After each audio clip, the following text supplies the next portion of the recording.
As you guys come and hit that like button, also make sure you subscribe to the channel. If you're catching this on the replay, hit that like button and also make sure you subscribe as well.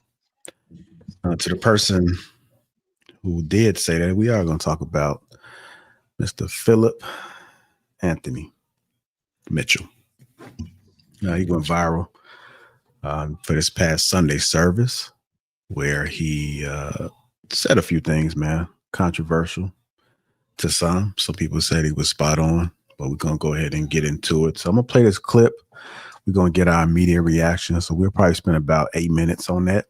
And then we're going to go ahead and dive a little deeper into the conversation. So I'm going to go ahead and run this clip and then let's get into it. Was Christ creating the Christian ethic, watch, of being submissive to governmental authority? Watch. That what we owe the government, watch, is taxes and compliance with laws and following ordinances like traffic laws, like not parking in a handicap if you're not handicapped. Like not cheating on your taxes, not bending documents to get more money in your Pell Grant. This is, watch this. This is Jesus teaching all of us who are followers, watch. I want y'all to be, watch this word, model citizens. I want you to be the type of citizens under any government that you obey the government to such a degree that when people see you, they say something is different about that person. Man, the laws are tough, but they obey. The laws are difficult, but they obey. The Lord was creating the ethic, watch, of being submitted to authority. He was teaching us, watch, not to be rebellious towards authority, but to give Caesar what you owe him. To not be rebellious towards authority. That we have to learn to be model citizens that follow ordinances. Like I remember when I was 15 and I was walking down the avenue, Hollis. I'm walking down Hollis in Queens. And I remember an Italian officer, man, he drove by me in his car. He looked me in the eye, and I looked him in the eye. We made eye contact, and I kept walking. He came around the block, jumped out the car, grabbed me by my neck, smashed me up against a brick wall, and he put his Glock to the back of my head. Watch. And then he said to me, watch, say something. No phones, no iPhones, no cameras, no recording. And his Glock is pressed up against my head. Say something. Watch. Now in that moment, I hear the voice of my mother all the time harassing me. Oh, son. She's Trinidadian. Oh, son.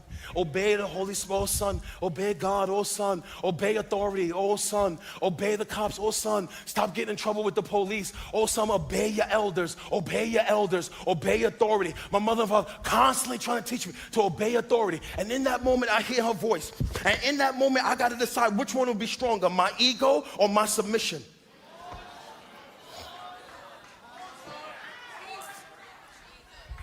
Right?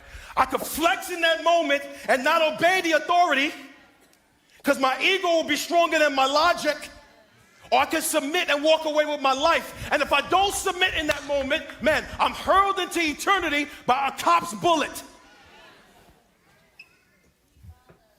And I know there's bad cops out there. We know that. We know there's cops who's evil. Man, there's evil people in every industry preaching all that stuff. But man, not every killing of a black man was because of a bad cop. Some of that is because we have not taught our children to be, watch, obedient to authority. That some of the stuff we bring upon ourselves when we provoke authority. And what the Lord is teaching us in this moment is to be model citizens that obeyed the laws of the land even when they hurt. Listen, after Jesus is resurrected, we see the evidence of this in the teachings of his followers. Romans chapter 13 and verse 1, the Apostle Paul writes to a church he did not found. Let every person be subject to the governing authorities. Listen, be a model citizen. For there is no authority except from God, and those that exist have been instituted by God. Therefore, whoever resists the authorities resists what God has appointed. And those who resist will incur what? Judgment. All right, let's go ahead and get into it, man. Teach your children to be obedient. We're going to go ahead and spend 10 minutes on this, man. Well, 8 minutes just to get you guys immediate thoughts about what you just heard. Then we're going to unpack this conversation. I'm going to go ahead and I'm going to start with you, Mark. I was hoping you didn't come to me first, but all right. So The scripture says obey magistrates.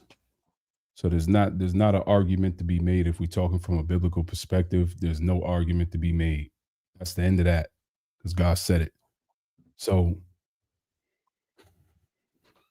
I'm conflicted internally because the environment I come from,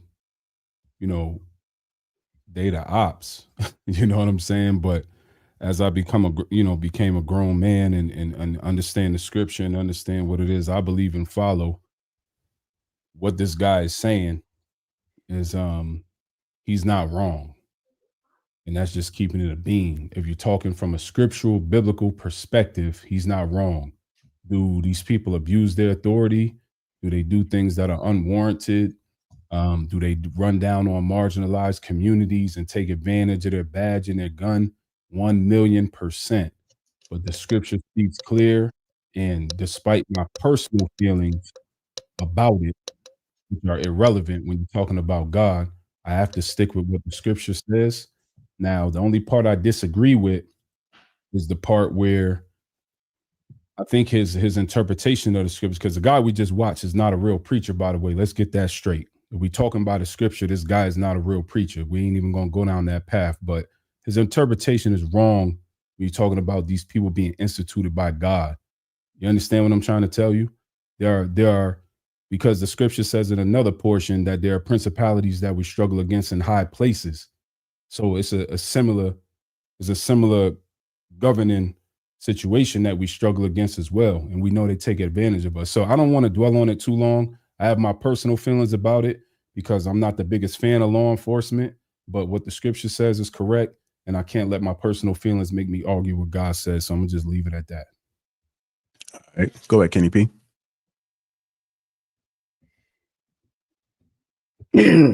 I hate when people get up there and be polarizing regarding things that us in urban communities have dealt with, strife, crooked cops, and so on and so forth. The majority aren't. But I don't like when people play with those things. Obey, yes, you should. Every time I got rousted by a cop, I was obeying. They still made the most of it. I can only speak about my anecdotal experience. Officers were originally overseers over the plantations. Then it went down the line to who they are now.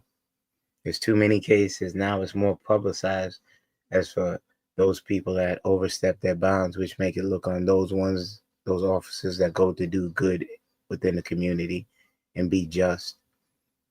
I don't like when people do that, such as him, because it's actually divide and conquer. Now you're dismissing the pain of those who are downtrodden for just being a certain skin color, where I know it well.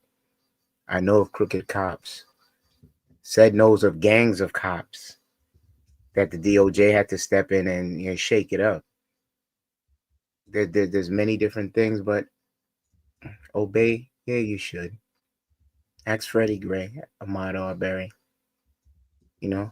Ask the other couples that, escapes my mind right now, how they think.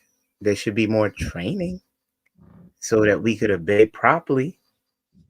When they say, oh, you got a gun and, I got a candy bar, I did obey you, but you shot me. It can go both ways. And that's no disrespect, because I do have law enforcement in my family. But I also know crooked cops that used to beat the shit out of me. So obey to the best of your ability with a question mark. I land there. All right, go ahead, say it. Well, as the op on the live, I definitely have mixed feelings. And it's funny, JR, that you're talking about this, because I was having a live about case law earlier. I don't know if you came on in my live when I was breaking down laws and search and seizures and things that law enforcement we should or should not be doing.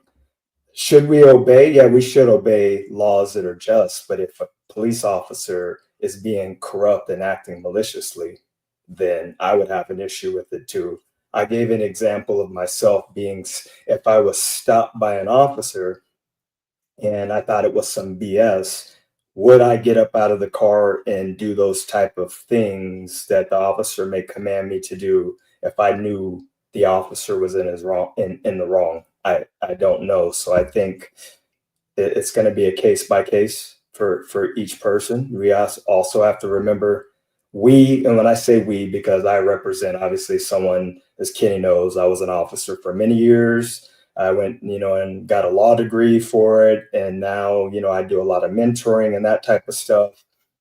I train police officers and stuff now. So I get to see it from a perspective that you gentlemen don't get to see it from, because I've been on the other side of having to fight and apprehend people as well. So it depends.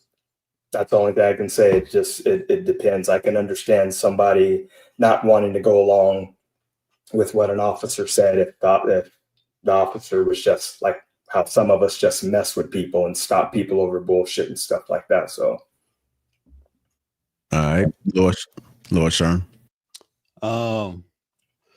Well, first and foremost, I would like to point out there's a difference between obeying the law and admitting yourself to be oppressed.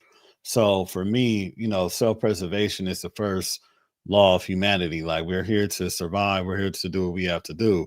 Now, going to what the preacher was talking about, if a police officer had a gun to my head, or anybody, whoever it may be, I'm going to do whatever I can do, even if it's just shutting up and not, reacting or whatever, in order to survive. That's period, point blank. But will I be upset? Yes. Will I be like, this is unfair? Yes. Will I try to do something after the fact? Yes. Report to the watch commander or whatever it may be. But I do believe that, wherever you at, you should respect and obey the laws, because the laws are collectively for everybody to exist in society, and I'm there, and I love it, even though I got people that recently got DUIs and stuff like that. And I'm just like, I mean, you may think bad of the cop, but at the end of the day, you could have killed yourself and somebody else. So the laws are in place for a reason. Hopefully the laws are just, and if it's not, try to figure out a way for you to, integrate and change the laws for the betterment of society, or become a politician or whatever it may be. You know what I mean? But me traveling around the world, going to different countries, certain things you can and can't do no matter where you at. And I'm not going to say, oh, I'm an American, I could go to China and, do whatever it is because I'm American. No, like, you will go to jail, and nobody should want to go to jail at all. So, it's even me growing up in LA, like, if a police try to harass me, I mean, back then I was tripping. I got in the back of police cars at least once a year. Never been to jail though. Never been to jail, but I would be talking shit, like going crazy, like, fuck that, being an aggressive young man. But now, I embrace them with emotional intelligence, so I won't get caught up, so they won't put me in the back of the car. I'll be like, hey, officer, how you doing today? Because they are human beings at the end of the day too. So I'm not looking at you as authority. I'm looking at you as an equal, and I'm going to treat you as such. And hopefully you treat me as the same thing. Like, one time I got pulled over and me and a police officer were joking with each other, so I feel like, and that's also one thing that, the Honorable Minister Farrakhan teaches, is that you have to know the place you at, the type of person that you're dealing with.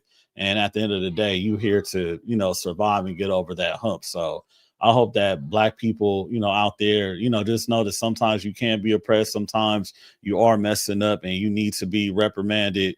But at the end of the day, you need to survive. And those people, some of them have a license to kill. Thank God we got, the cams now, but it's totally different than when Kenny P and other people were experiencing. Now we got cams, so we're pretty much in a better situation. But like, you still don't know what anybody could do when they're angry and they're mentally unstable and they have a gun. All right, let's go to hang that out. Before you move on, can I just interject something real briefly? 30 seconds. Now, this is how the scripture really reads. Let every soul be subject unto higher powers, for there is no power but of God. The powers that be are ordained of God.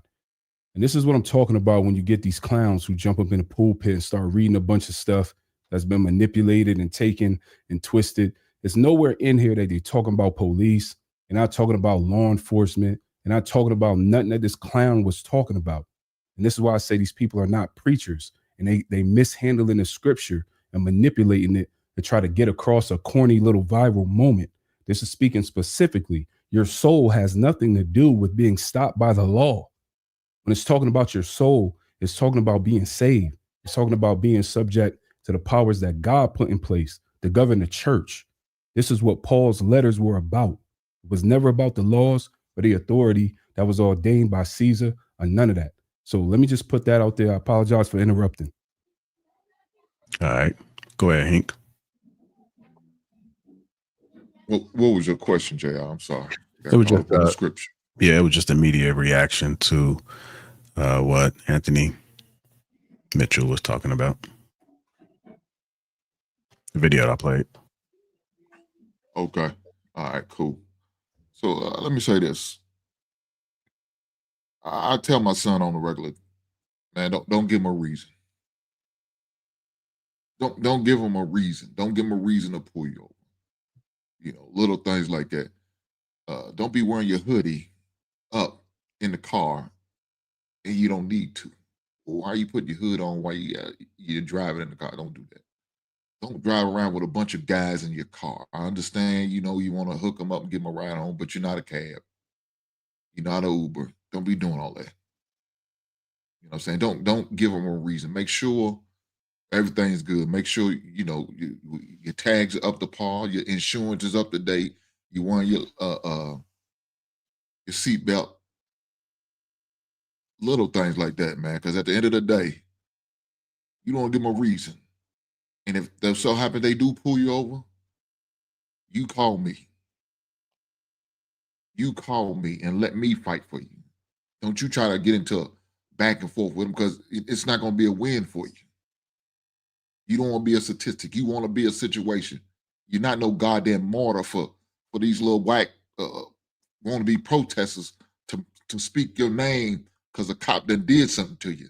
Now, we're not doing that. Let somebody else's son or daughter be that, not mine. We're not doing that. Don't try to be a hero out there.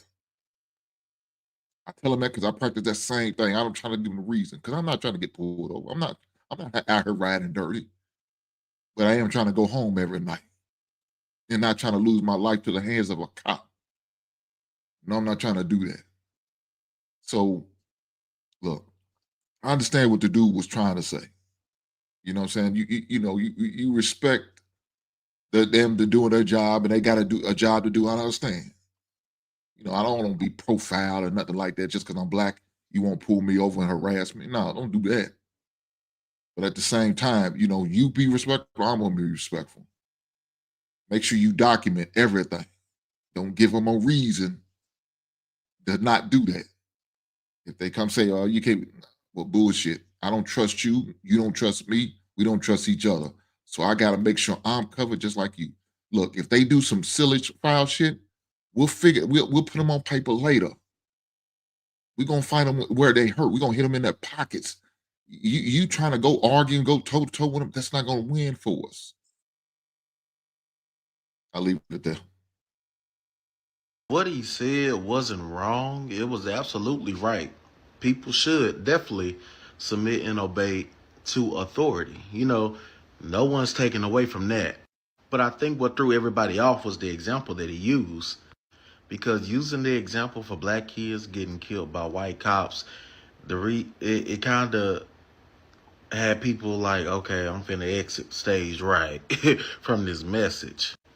Not discrediting what the message was. The message was very real and it was very true, and a lot of people do need to hear it. But at the same side, I think that it was a very bad take to use that specific example. And the reason I say that is because he mentioned black kids getting killed by white cops, but there's a lot of nuances to that situation. That situation is more layered than them simply just not complying, you know, because there's been plenty of events, plenty of instances where people have complied and they still lost their lives tragically. You know, that situation is not just black and white. You know, it's not just, it's either this way or it's that way. There's a whole lot. It's a very layered circumstance, which is what he left out, which is what rubbed a lot of people wrong. And I'm sure there's going to be a lot of people that even disagree with this take because, I mean, I think I'm coming out pretty neutral. And I'm sure most of those people that will disagree with how a lot of us feel about the statement that he made, they probably won't be the same skin color. Some of them will.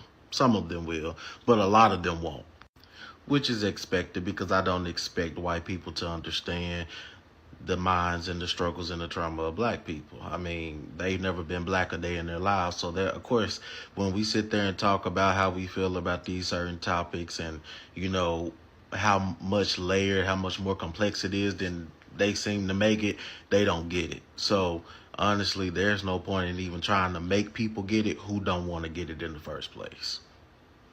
All right, go ahead, Alo. Yeah, man, that's something I definitely want to kind of jump on because I saw that clip earlier today across my feed, and I'm just like, this dude sounds ridiculous. You know what I mean? That's not necessarily obeying authority. You know what I'm saying? That's just, you want to make sure you make it home. Those are survival tactics, right? You want to make sure you don't let these idiots get it up on you, right? Because I don't know where everybody lives and what they've gone through coming up, but the first 4 times I had a gun pointed in my face, it was from Chicago PD. You know what I'm saying? Like, literally, I was doing absolutely nothing. One time I got over because he said I didn't use the signal switch lanes. Before I could even say anything, he has his hand in the window grabbing me by my neck and his gun in my face. I'm just like, what the fuck is going on? Right? I'm maybe 19 at the time. You dig what I'm saying? So it's and then I didn't get arrested. I didn't go to jail. You know what I mean? But because I wasn't doing anything to warrant that. But he felt like that was the appropriate way to approach me. Now, granted, I could have went off and this, that, and the other, but I was taught, hey, don't give them a reason. It's not about being obedient. It's about survival tactics because we know we are treated much different than anybody else in this country, right? The police force was started because slaves were free. You dig what I'm saying? So it's one of those things where we have to remember why they're here and literally the things that they think they can do. And I'm not just saying it like I have multiple family members that are police officers, have been 30, 40 years. And even they will tell us what's going on, right? The things that you need to do. It's not about being obedient. It's about being smart and making sure you come home. Like Hank said, hey, we'll get them later, right? We'll go back and do what we need to do later. You know what I mean? I hate that half the stuff that Hank said that he was teaching his son, that wasn't about being obedient. That wasn't about breaking the law. It's just certain things you don't want to do to where that will bring attention to yourself as a black man to where they want to start harassing you. It's not illegal having a car with your hood on. It's not illegal to have 4 or 5 brothers in a car with you. But we all know as a black man in America, that is something that is taught to you. I bet everybody on this panel probably thinks that it's illegal to drive at night with your light on in the car, right? Everybody, they tell you, turn that light out. You know what I'm saying? That's not illegal. But the thing is, as black people, we've been taught, oh, they can see in the car. They see as niggas in the car. So now they're going to come get you. They're going to come fuck with you. Turn that light out. You know what I'm saying? So it's just one of those things where it's more so about survival tactics and not that garbage dude that fake preacher was talking about. And then I would like to interject right after that, because one thing that I would like for a lot of us black people to do in America is to know the law, know the Constitution, know what people can and can't do, because what you don't know, you're ignorant of. You know, like one time I got stopped by the police and I didn't have my license on me. And he was like, I'm going to take you to jail. And I told him straight up, like, no, you're not. You know, I have identification. My passport is good enough. You know what I mean? But if I was just like, you know, I'm not trying to get caught up after the fact. You know what I'm saying? But man, we have to study the law. We have to know what's right, know what's wrong, because, you know, in school, we don't get taught anything. They're just like, okay, cool. You know how to add 2 + 2. All right, cool. You know, go in society and just be a human being. And a lot of us get caught up on things that we had no knowledge about. We didn't even know it was wrong to do. You know what I'm saying? So, yeah, we learn the law. We know what they can and can't do, and we use that against them. They're going to be looking at you like a totally different person. Hey, let's go ahead and get Trev and then M. White in there, and we're going to go ahead and unpack this. Yeah, so I could definitely agree with what most of the gentlemen on the panel are saying tonight. I would venture to say that each and every individual on this panel likely has dealt with a cop that got out of pocket and said something wrong, did something wrong, something that was not standard protocol, something that was absolutely unlawful, something that was a violation of your civil rights. And it's unfortunate what Hank had to do. Most of every single one of us are going to have that conversation with our sons if we have them. It's unfortunate, Yep. and it's a reality that most other cultures don't even have to do that. It's just the understanding that we are the boogeyman, and we're going to continue to be the boogeyman. And that fear is the reason why a lot of people behave like that. Now, I'll say that most police officers are good individuals, but the few that are not interact with so many people, it's really just damaged the look altogether. And I think it's certain pockets of places where we knew we couldn't go. Like if I'm in Jersey, Bergen County, you're likely going to get pulled over. You got three or better in your car, you're getting pulled over. It just is what it is. There's certain pockets, and it's the culture. There's certain departments that just condone this type of behavior, and it starts from the top. They allow it. They perpetuate it, and you're going to deal with it. In certain neighborhoods, you just got to be on cue. That's just something that we think about. We consciously have to make that effort. Like, oh, I'm about to go through here. Let me make sure, damn, I make sure my seatbelt working. You circle your car, make sure your lights working. You making sure everything is good. 10 and 2. This is the things that people really just don't worry about and they take for granted on a regular basis. These officials are absolutely not appointed by God. They are not even elected officials, which anybody who knows how it really goes, right? They're not even that, right? So they're here. It behooves you to keep it cool in their presence. And like a couple of gentlemen already said, you get them back with the paperwork. I don't let nothing fly. Anytime, I don't care if it's the smallest thing. I'm not letting anything fly. I am absolutely filing a formal complaint, and I'm going all the way up and writing letters to the governor's office. Anything. If you are one to give me some misconduct, then yeah, somebody's gonna know about it, and we're gonna refer back to your body cam and everything else. Shout out to the Technology Act back in the late 2000s, right? Um, it is what it is. We have that to our advantage, and we're gonna have to exercise our rights. If you can afford it, if you are fortunate enough to have some change, which all the brothers here, at least we all doing all right. And even if it just behooves you, have a lawyer on retainer, or at least you know what I'm saying. Like these are things that you need to have in place. And like I said, keep it cool. Even though these guys are violating, I mean, there's certain things that you're not going to allow. You just let the officer know that, listen, I'm going to comply, but this is unlawful. You let them know at least that but you cooperate, and then you get them back later with the paperwork, and you don't have to do not agree to any searches or seizures. If they're going to forcefully do it, and you ask them if that's a lawful order, so be it. It is what it is. We're gonna get you back on that paperwork later. You're gonna eat that. You're gonna be the one with the paperwork. Fuck this ticket. For real, for real. But there's a lot of people who like this dude went viral because of what he said. And a lot of times people give out messages deliberately to go viral. So I am mad at it. I understand it. The problem is a lot of people would take this information. He obviously has a lot of followers, and people are gonna take these messages and do the wrong thing with it. So it's up to us to, anytime we see it, call out bullshit when you see it. And I think that's what it was. I don't think he was supposed to. That was the improper scripture to use for that message. I think the overall message that he was attempting to convey was solid, but he absolutely used the wrong scripture because that's not what it was supposed to be. That's not what that scripture was intended for. He completely misused it and misinterpreted. I landed. All right, go ahead, Mike. So I looked Buddy up. The what's his name? Philip Morris or whatever.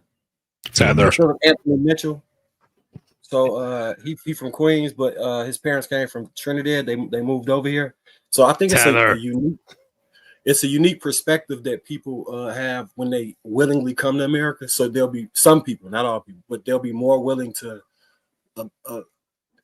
fall in line with the general white society because it was a privilege in the moving there. So it's a different perspective in the way those parents raising the kids. So that fall into this archetype that I'm seeing, and that's not all, but in this case, I think that may have something to play into that. And Like law, I'm from Chicago, so my first time getting a gun pulled on me was from the police. Subsequent other times, I think my daughter, my baby, first time with in a threatening situation was from the police. My 8-month-old at the time. But there are good police, right? Shout out to Christopher Dornan. He one of my favorites ever. Let's go, Chris. He's funny. One of my favorites ever. I'm not co-signing that. He actually killed my partner, so I'm definitely not gonna co-sign that. Yeah, Damn. well, shout him out still. That you don't gotta like him. I like him.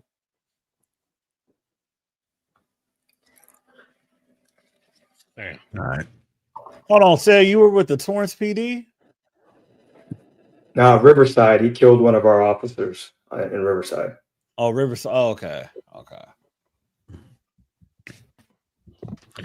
All right, we get to these super chats, man. We unpack it. KP from KC5499 says, what would you advise a teenage black males to do? Don't advise based on what you would do as an adult black male.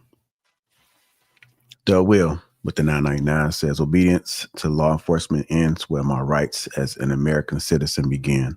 Don't violate my rights and I'll follow your instructions. Violate my rights, then I'm going to respectfully disobey.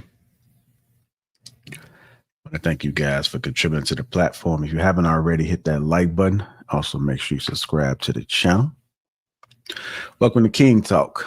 Today, we're going to be diving into systemic racism, accountability, and justice in the Black community.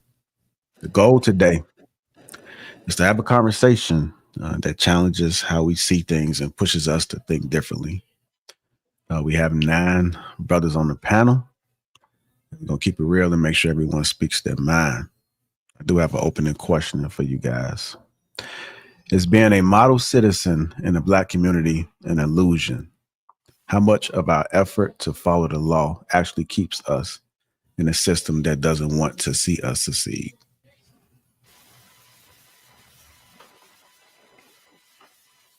I mean, I'll touch on that real quick, no Diddy.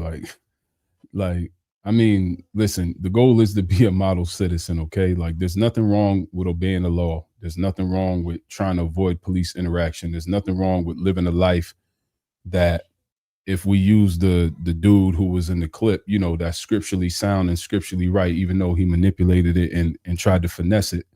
There's nothing wrong with that. And everyone should strive to do that. I don't, listen, I'm happy to see a certain level of patrolling in the neighborhood I live in, because I know it's Goonies everywhere and around every corner. Let's keep it real. All right. Let's not sit here in front like you won't walk outside and get boomed out of your boots. There's a lot of YNs that's around, they and ONs too, and they waiting to boom you right out of your shoes. Let's keep it real. Like, let's not front like we don't kill each other, like we don't rob each other every single day. Like, if you come up in your neighborhood and start doing well, like, you won't get boomed. But and I don't think we can use the systemic racism thing as a reason to disobey the law. That's just like a goofy cop out. It's a way to abdicate and avert and avoid and shirk and deflect responsibility onto the system. Have some govern yourself as a man when you out here walking around. Govern yourself, govern your own being. And 9 times out of 10, you'll be straight. But that doesn't mean that you won't have fringe situations and, you know, outliers that are out there to just cause a problem. That's the truth. It does exist. But govern yourself as a man, and 9 times out of 10, you'll be straight.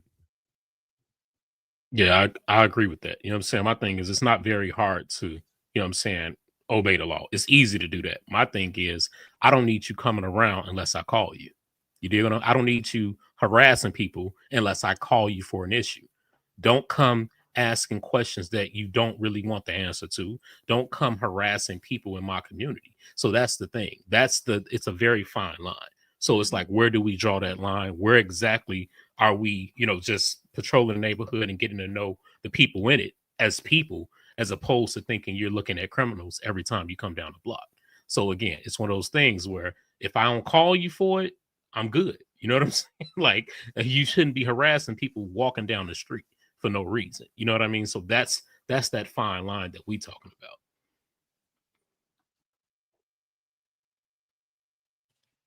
Anybody else Is being a model citizen in the Black community an illusion? How much of our effort to follow the law actually keeps us in a system that doesn't want us to succeed?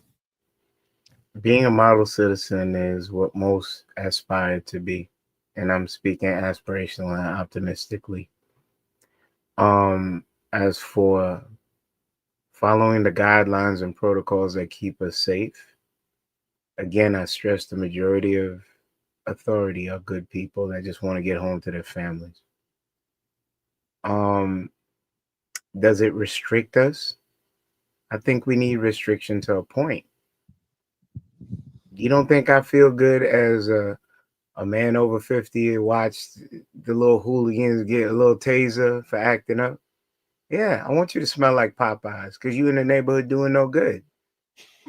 I want you to get brushed up and kicked in the ass sometimes because you're terrorizing where old ladies can't feel safe walking the same side of the street as you, like when I grew up. Let's not act like we don't need policing. You understand? There's a lot of people that would rob your mom. You understand? Mess with the females in your family when you're not around, of course. Your property. Of course, I want to see somebody dragging you out the window. You thought you had a lick. Now you in the back of that cop car. Call my mom's. I don't care. Because you didn't care about me until you got caught. And then your mom is on the news talking about, my baby good. He never did nothing to nobody. Yeah, all right. It comes to a point where we have to be honest enough to say we're in trauma, but a lot of us within these urban societies are rife with bad behavior. And then there's nowhere else, even when you're not going to church, you're not going to counseling, you're not doing anything to better yourself, but you wish to be a scourge within the community, you're damn right you should be policed. And this is a form of felon telling you all that. Because it comes to a point in time where we can't, like you said, them young niggas, you can't talk to them. They ready to knock your head off. So who's supposed to do that?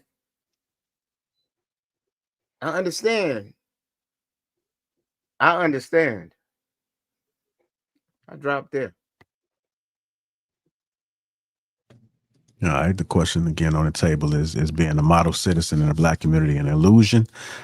How much of our effort to follow the law actually keeps us in a system that doesn't want to see us succeed?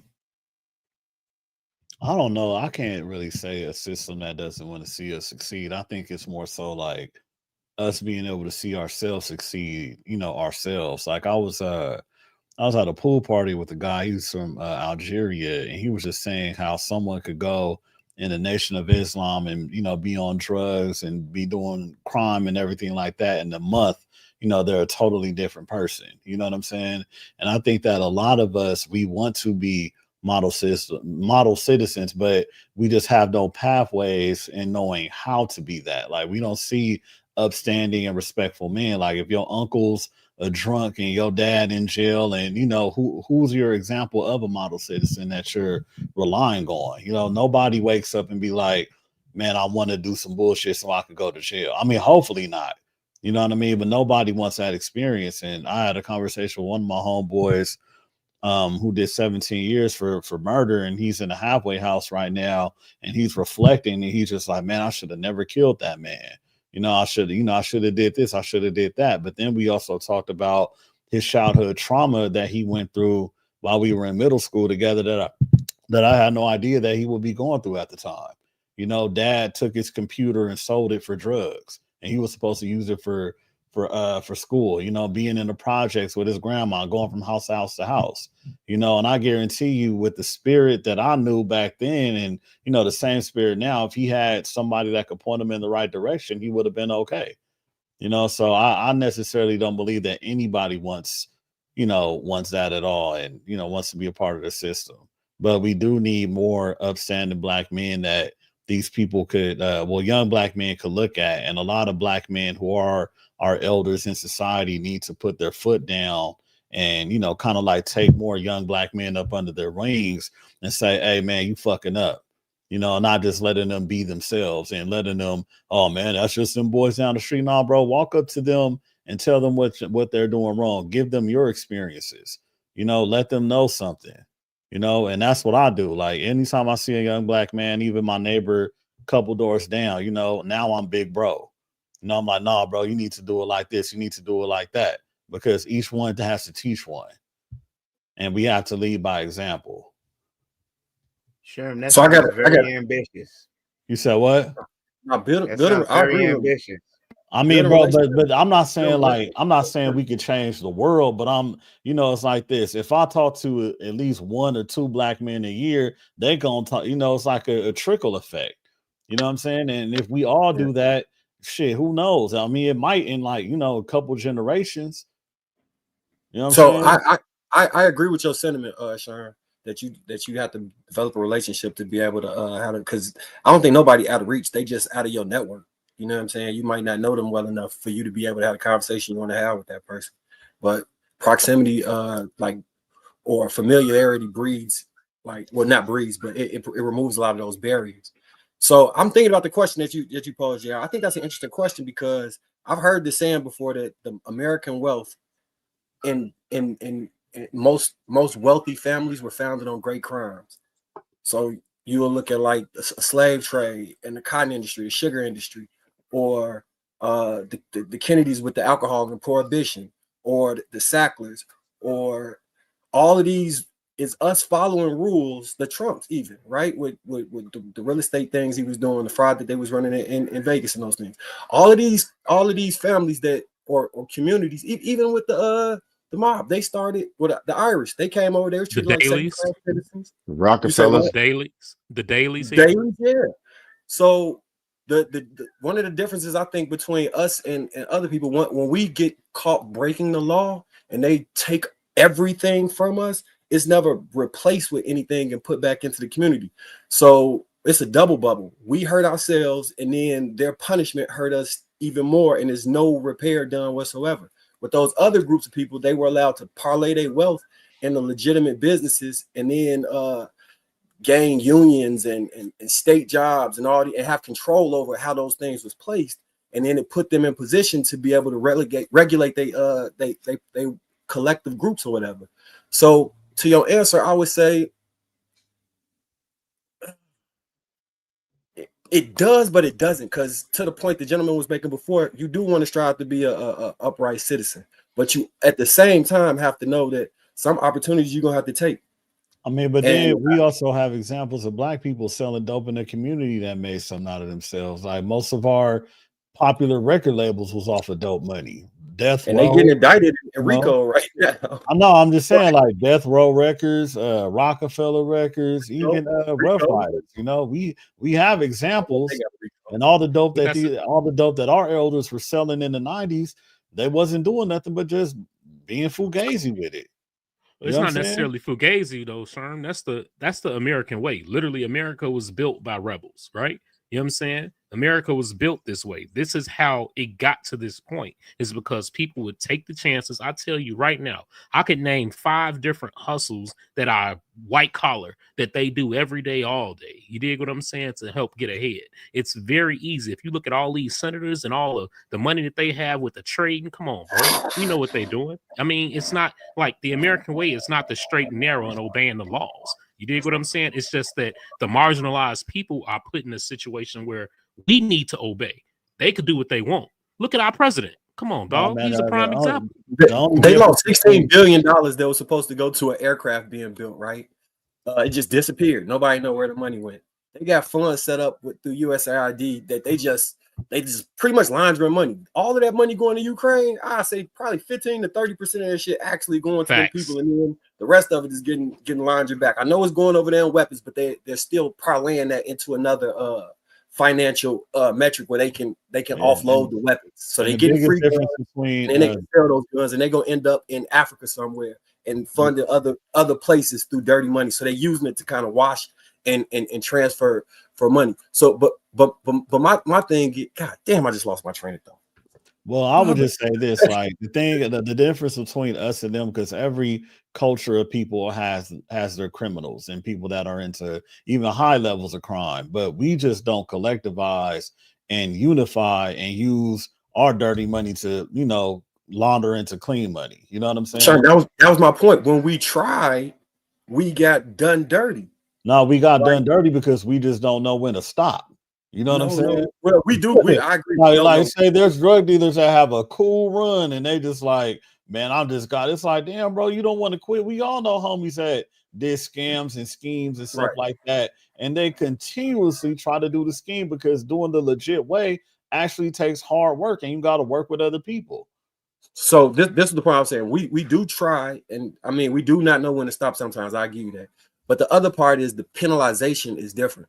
When you judge by a group of others, they penalize you differently. And in certain cases, they draw lines around crime specifically to impact us differently than they do others. Like, for instance, the crack cocaine with the regular cocaine, right?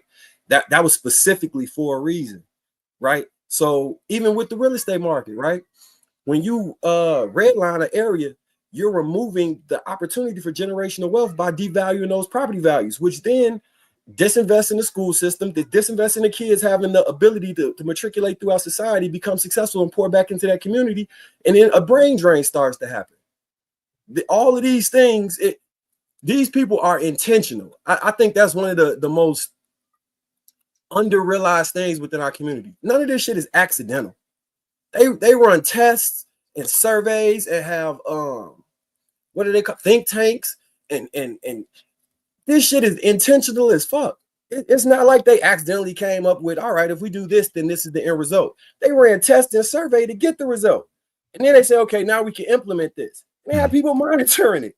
And then they call it things like COINTELPRO. Like, I mean, well, whatever that's wrong, you can create a defense against it.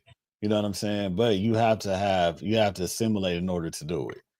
We all like, trust me, everybody got it. Chinese got criminals, Indians got criminals, there's white crime, financial crime, all of that. Jews, all of them got criminals, bro. Every single way. I do have another question. I want to pose to the panel. I want to get some of the other folks involved too that haven't been speaking. So make sure y'all sharing that mic. If the system isn't designed for us to win, why should we continue to follow its rules? Is it worth challenging or just playing by their rules? It's a victim mindset right there. That's a cop-out mentality and again, a lack of accountability mentality. That's I don't want to hold myself accountable because the comfortable thing to do is to operate outside of the parameters of this system because that's what's comfortable for me and that's what's easy for me to do. So once again, that type of mindset is not going to get you anywhere, especially not in this society where obviously our community is marginalized. And let me just say this, JR, some of the marginalization we do to ourselves by propping up individuals who perpetrate a negative, you bring a pejorative connotation on our community because you keep propping up these individuals. And then the media attacks onto it and they put a light on them because they see the destruction it's having and they prop them up and put them out there to continue to destroy our community even further. So it's a catch-22 sometimes, man. If we, as let's say us black men in particular, say, yo, you doing this in the community, Brody? I don't think so. We either gonna pop your top or we gonna pack you up and get you up out of here. Do you think we would have crime in our communities to the degree we have it? Absolutely no. But Mark, that's to the argument of we wouldn't be following the law at that point to our benefit, though. Because I agree with that. I understand the law following part, but I'm just talking about as a community as a whole. Yes, obviously we know taking somebody out the game is wrong, but packing somebody up and getting them out of our community and propping up the kid that's going to school learning AI right now and making him the model, not the kid with the dreads that's killing everybody. You know what I'm saying? And then I'm not saying dreads is an indication you're a criminal. I'm just saying that's the image they put out there.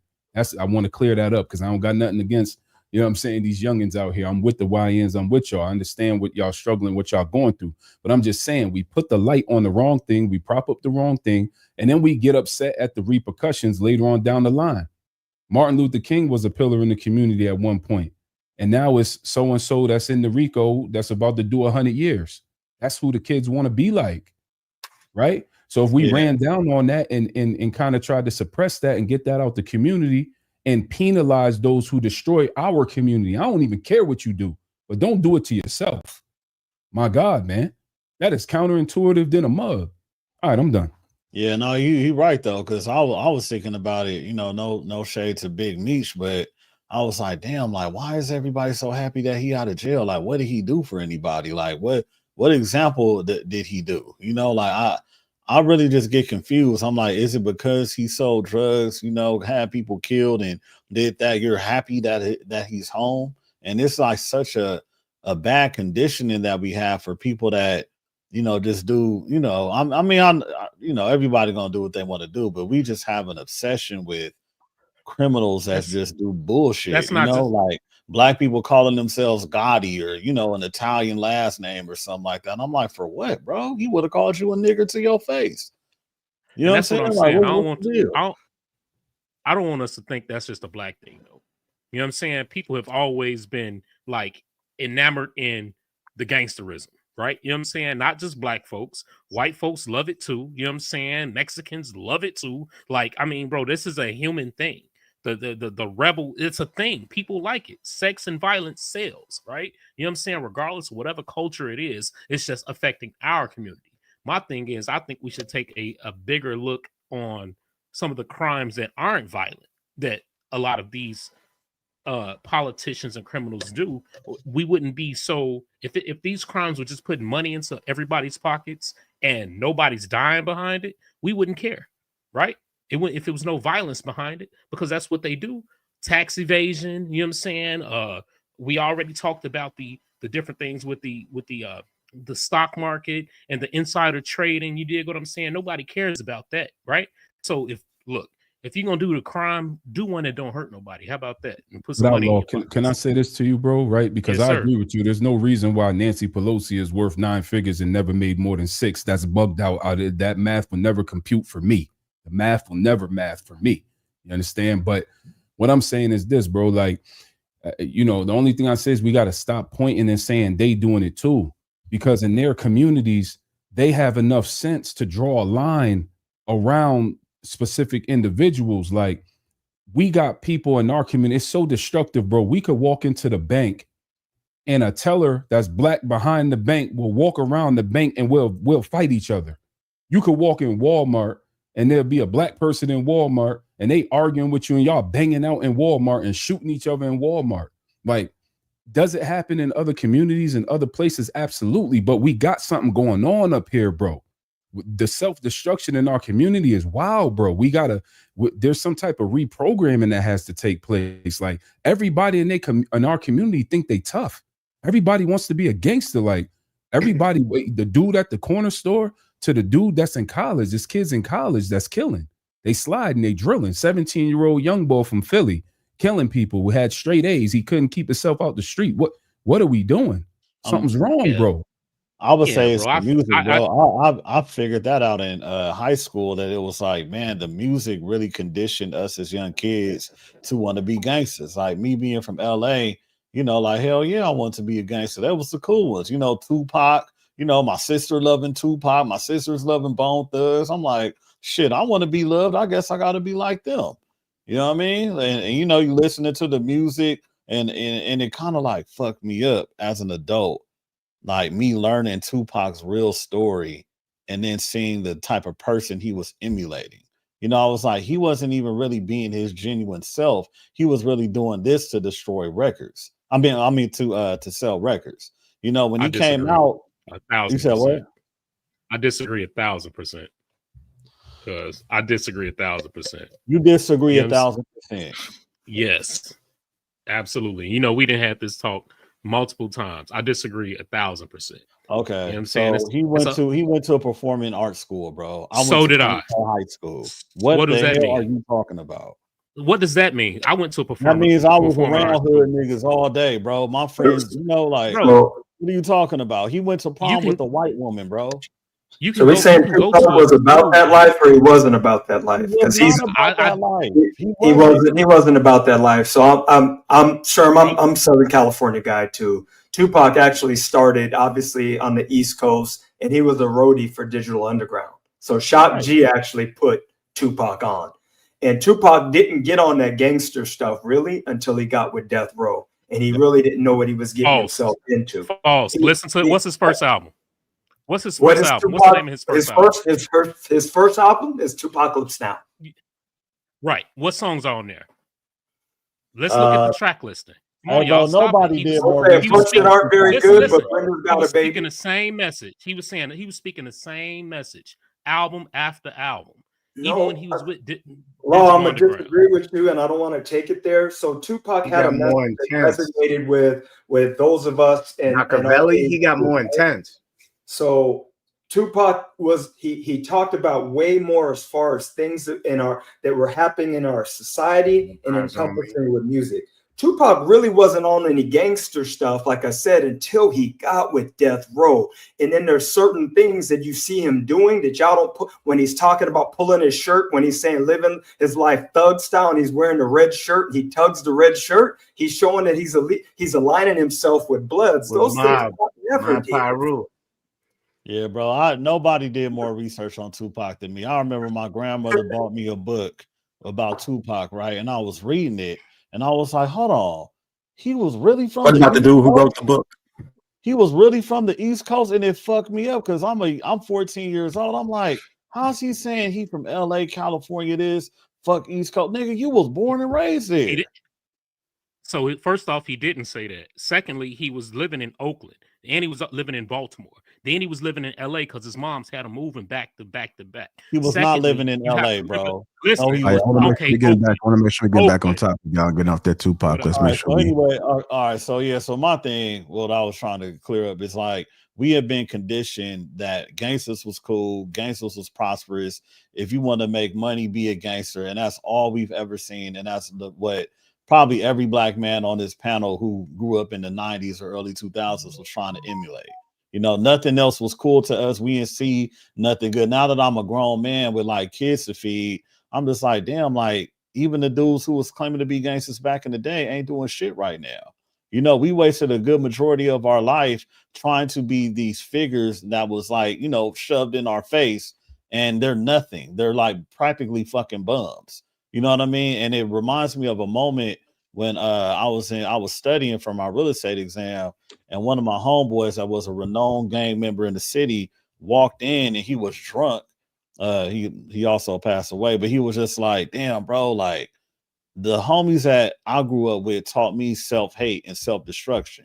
I wish I had homies like you that was like, hey man, you need to sit down and study, get this certification, do this, do that. I would have been had a better life instead of them teaching me self-hate, because that's all we know.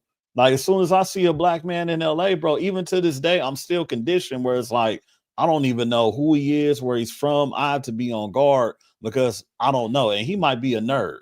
You know what I'm saying? But we're just conditioned to hate each other, to hate ourselves, and to not look at ourselves in any other light than, you know, what was taught to us is that we're just niggas. You know, my upbringing is, you know, Kenny and I talk all the time. I was born overseas. So I lived quite a few years overseas, had both of my parents in the household. And so just all the men in my family, either military, nurses, lawyers, that type of stuff. So my family really pushed education, and I didn't grow up glamorizing any street life or anything like that. I mean, I remember I used to walk around with my goals in my pocket. I had $2 in my wallet, and then I had goals of things that I was going to accomplish as a young man. So I just think those are some of the things that we need to get back to as far as our community, things that Mark talked about, things that, you know, that we shouldn't be glorifying. Outlaw hit it right on the head. I mean, Las Vegas has a museum dedicated to all their great mobsters, Bonnie and Clyde having shootouts with the police and all that. So negativity has been glamorized in all of our societies. But I'll say where we can't worry about Trump and all this other stuff is where we are in socioeconomics, right? So we can't do some of the things, Marcus, since you know that you were highlighting earlier, that these other people that don't look like us, because it doesn't affect them the same way it affects us. So, you know, we got to get back to the bottom line of what can we do, especially as men, right? Because the pulse of our community is going to move the way we move. And getting back and teaching, you know, I have a son. And, you know, to get back on point of teaching our sons right and wrong, authority, when to hold, when those are things that we all have to navigate through as a system of men, right? And I think to answer the question that you posted, the system was really set up to keep poor people down. I don't know if you guys are familiar, with case law, the Scottsboro case. You guys take a look at it. It's Powell versus Alabama. And so the construction of our society is basically to keep poor people down. Unfortunately, because of slavery and things like that, we ended up in this bucket. You know, we share a lot of the same things. If you look at a lot of poor white people, even though we are probably treated differently, I will never argue that. A lot of poor white people, go through a lot of the same things because this country was just built up on helping the rich and keeping down the poor. And if I may just add this before we move on, JR, we gotta remediate this issue in our community of allodoxophobia, which is the fear of what other people think. This is the number one thing that keeps our community marginalized and doesn't allow us to rise up. Yes, there's a system in place. Yes, there's racism. Yes, there's marginalization. Yes, there are gatekeepers and there are obstacles in our way. But let's keep it real. All these people who's gangsters, all these people who's fake tough, all these killers, all this stuff is because I'm talking directly to y'all. It's because y'all are worried about what people think about you. That's what turned you to a follower. That's what led you down this path. Allodoxophobia, you fear what people think about you because you understand that people's perception of you, it shapes the way they treat you. So once you get over that and get out of your own body and get out of your ego, you'll be able to make the necessary changes, and it does take work. So please work on that because that's what's holding you back. You're worried about what everybody else thinks. All right, let me get to the super chat, and then I'm going to go to Kenny P, Hink, and Trev on this next question, and then I'm open up to everybody else after that. Tommy M, also a member, $10, says perception of power to people who think they have none will draw an audience when it's rewarded. Hard to do the right thing when the wrong thing is rewarded, and it starts with discipline learned at home. Thank you, Tommy M. All right, let's go ahead and keep it moving. Kenny P, you're going to be next on this one. Go ahead and set the stage for this one. Systemic racism is everywhere, from law enforcement to education. The question is, how do we survive and even thrive in a system that wasn't built for us? So the question that I do have for the panel is, if Black people were more rebellious against the system, would it lead to more positive change, or would it be another form of self-destruction? Right now, it would be another form of self-destruction because Blacks are more privileged to do it, more thought-inspiring things and do better for their families now than they've ever been in our society over here. So if you say you can't pick yourself up from your bootstraps in this time with all the advances put in your hand without your sweat equity and stop crying, nothing's really holding you back from making a life for yourself and living well. If you have people that come from other countries that are able to commune with others within their ethnicity and build and outpace you while you're standing there crying, you have no excuse. There's 1,001 ways to skin a cat in this society. It's just going out there and being disciplined enough, putting in your 10,000 hours, exhibiting SOD, shout out to Said, and just going out there and doing it, putting your head down for 3 to 5 years and go and get it. There's no excuse for nobody to say that they can't make it out here, and stop crying about the immigrants and the other things that you're not in control of because you didn't go and petition, you don't vote locally and just up on, soapboxes crying in barbershops and whatnot. I could tell you well because I was a felon. I came in making $9 an hour. I had racist white boys that didn't want to teach me. I had to learn by my eyes. I had to be able to duplicate the work. Now, July 29th, they give me 29 years within a company where most would say I wouldn't succeed as a felon. So nobody else could tell me that they can't do it if I could do it. I dropped it. It's on you, Hink. If black people were more rebellious against the system, would it lead to more positive change, or would it just be another form of self-destruction? Yeah, I think it will definitely be more of another form of self-destruction, because we know how emotional or overly emotional we get about certain things, to the point we take it to the extremes. Now we turn up our own neighborhoods. We don't go out to the best part of the most richest and more well-to-do part of the city to tear up. We tear up our own neighborhoods. We tear up our own hoods. So what's the benefit in doing that? What's the message are you sending? That you really don't care about you or your neighborhood, the place where you raised and grown up. You don't. That makes no sense to me. Now, I wanted to kind of touch on that other part they was talking about, JR, if you will allow me to. I mean, if not, then I can keep. Okay. So if music's influence you, you a weak-minded man or a weak-minded boy. If you allow the music to influence you, you're weak-minded. That's why it's allowed to influence you like that. You need, as parents, we need to educate our kids, need to talk to our sons, need to talk to our daughters and educate them on what they're watching, what they're hearing, what they're seeing. All that shit ain't real like that. These dudes are not doing like they're just talking just to get a check. They saying this shit to sell some albums or to get some views or streams or whatever the case may be.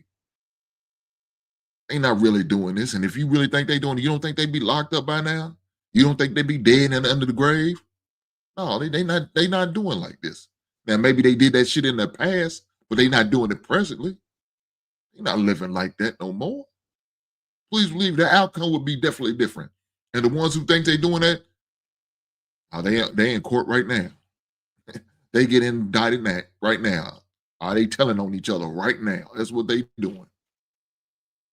So as black men, we got to make sure to be up on our game, man. So to me, I feel like this. We know the playbook. It's 2020-25. We know the playbook. We know what we need to do. Why we keep balling backwards, I don't understand that. Now I'm one of those ones. I don't believe in playing a victim card. I don't believe in the big bad white man that's going to come. No, I don't believe that. I believe too much right now. We got too many opportunities to advance ourselves. We need to take advantage. That means we need to go to the white man to get the knowledge to bring it back home to our neighborhood. Then let's do it. Why can't we do that? Instead, we choose not to. Now, that's there are a lot of reasons why.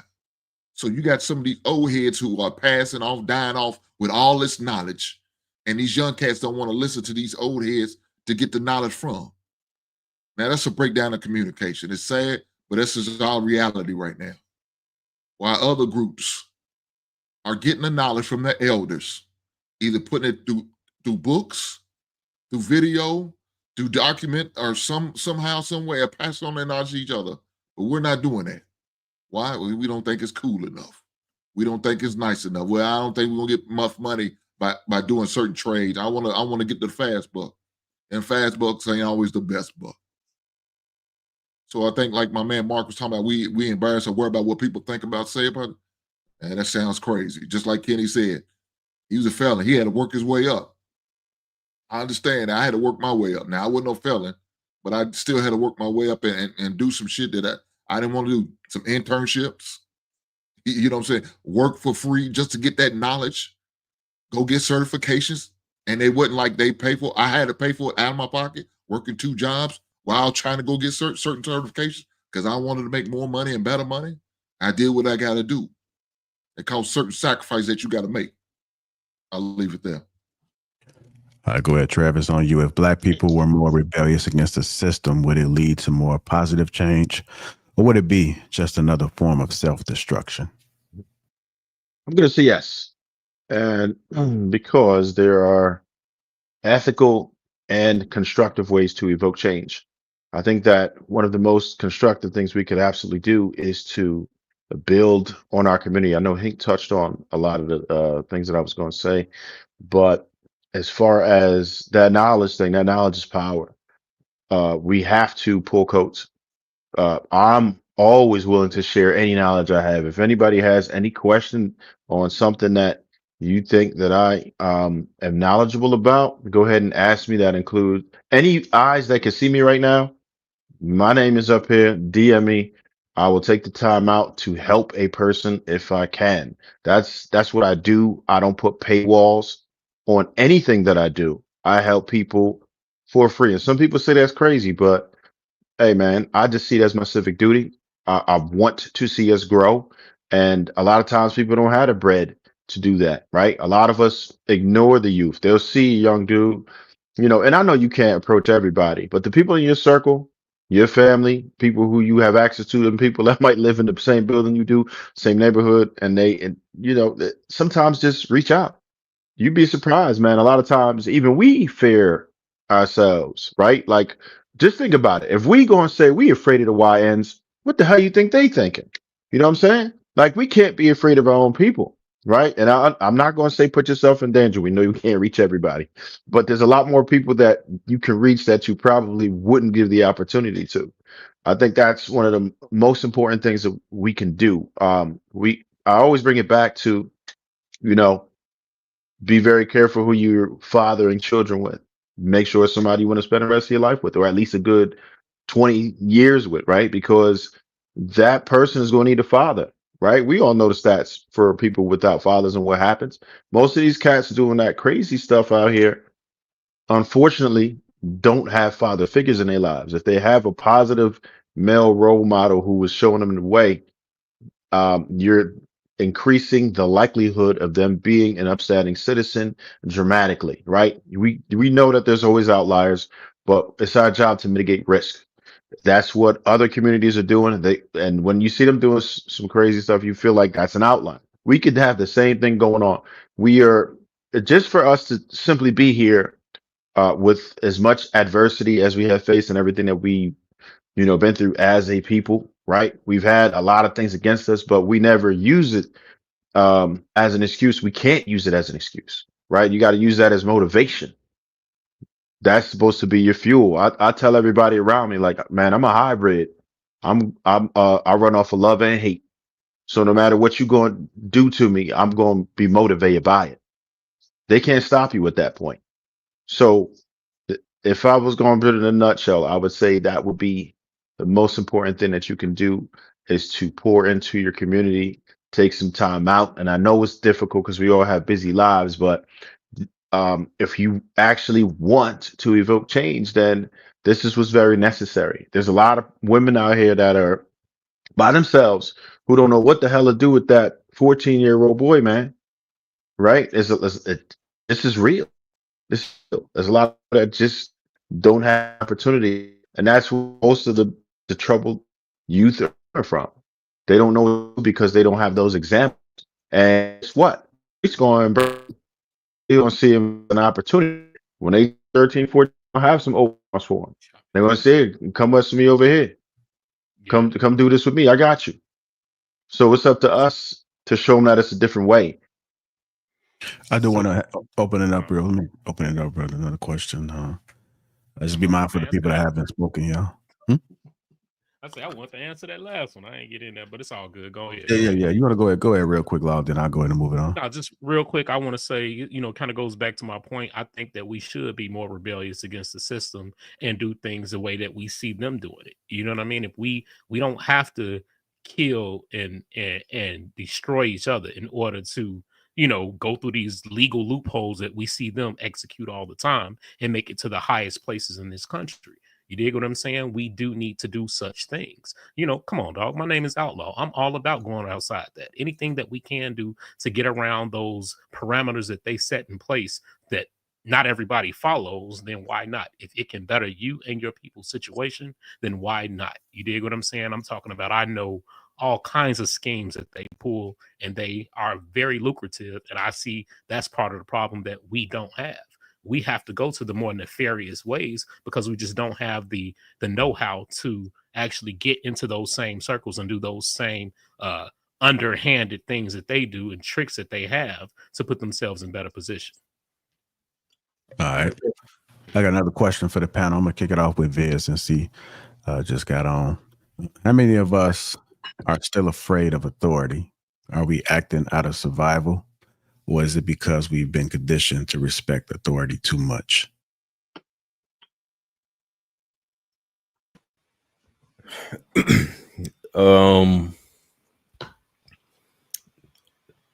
Ask the question one more time. Yeah, the question is, how many of us are still afraid of authority, and are we acting out of survival, or is it because we've been conditioned to respect authority too much? I think that we're being conditioned to not respect authority. Now, I think that's probably the biggest issue right now that we're having in the Black community. Everything is of order and structure. Anything less than that is chaos and anarchy. Nothing can grow from there. Nothing can be established from that. So I'm all against fighting the system or whatever the case may be, but it's a way to do it. You know, it just going out there and teaching our young Black men, young Black women. Nowadays, we see so much confusion happening in the streets because there's no structure. Nobody respects authority. So much so that they don't even respect their parents. So it is when you put in this thought process that we're supposed to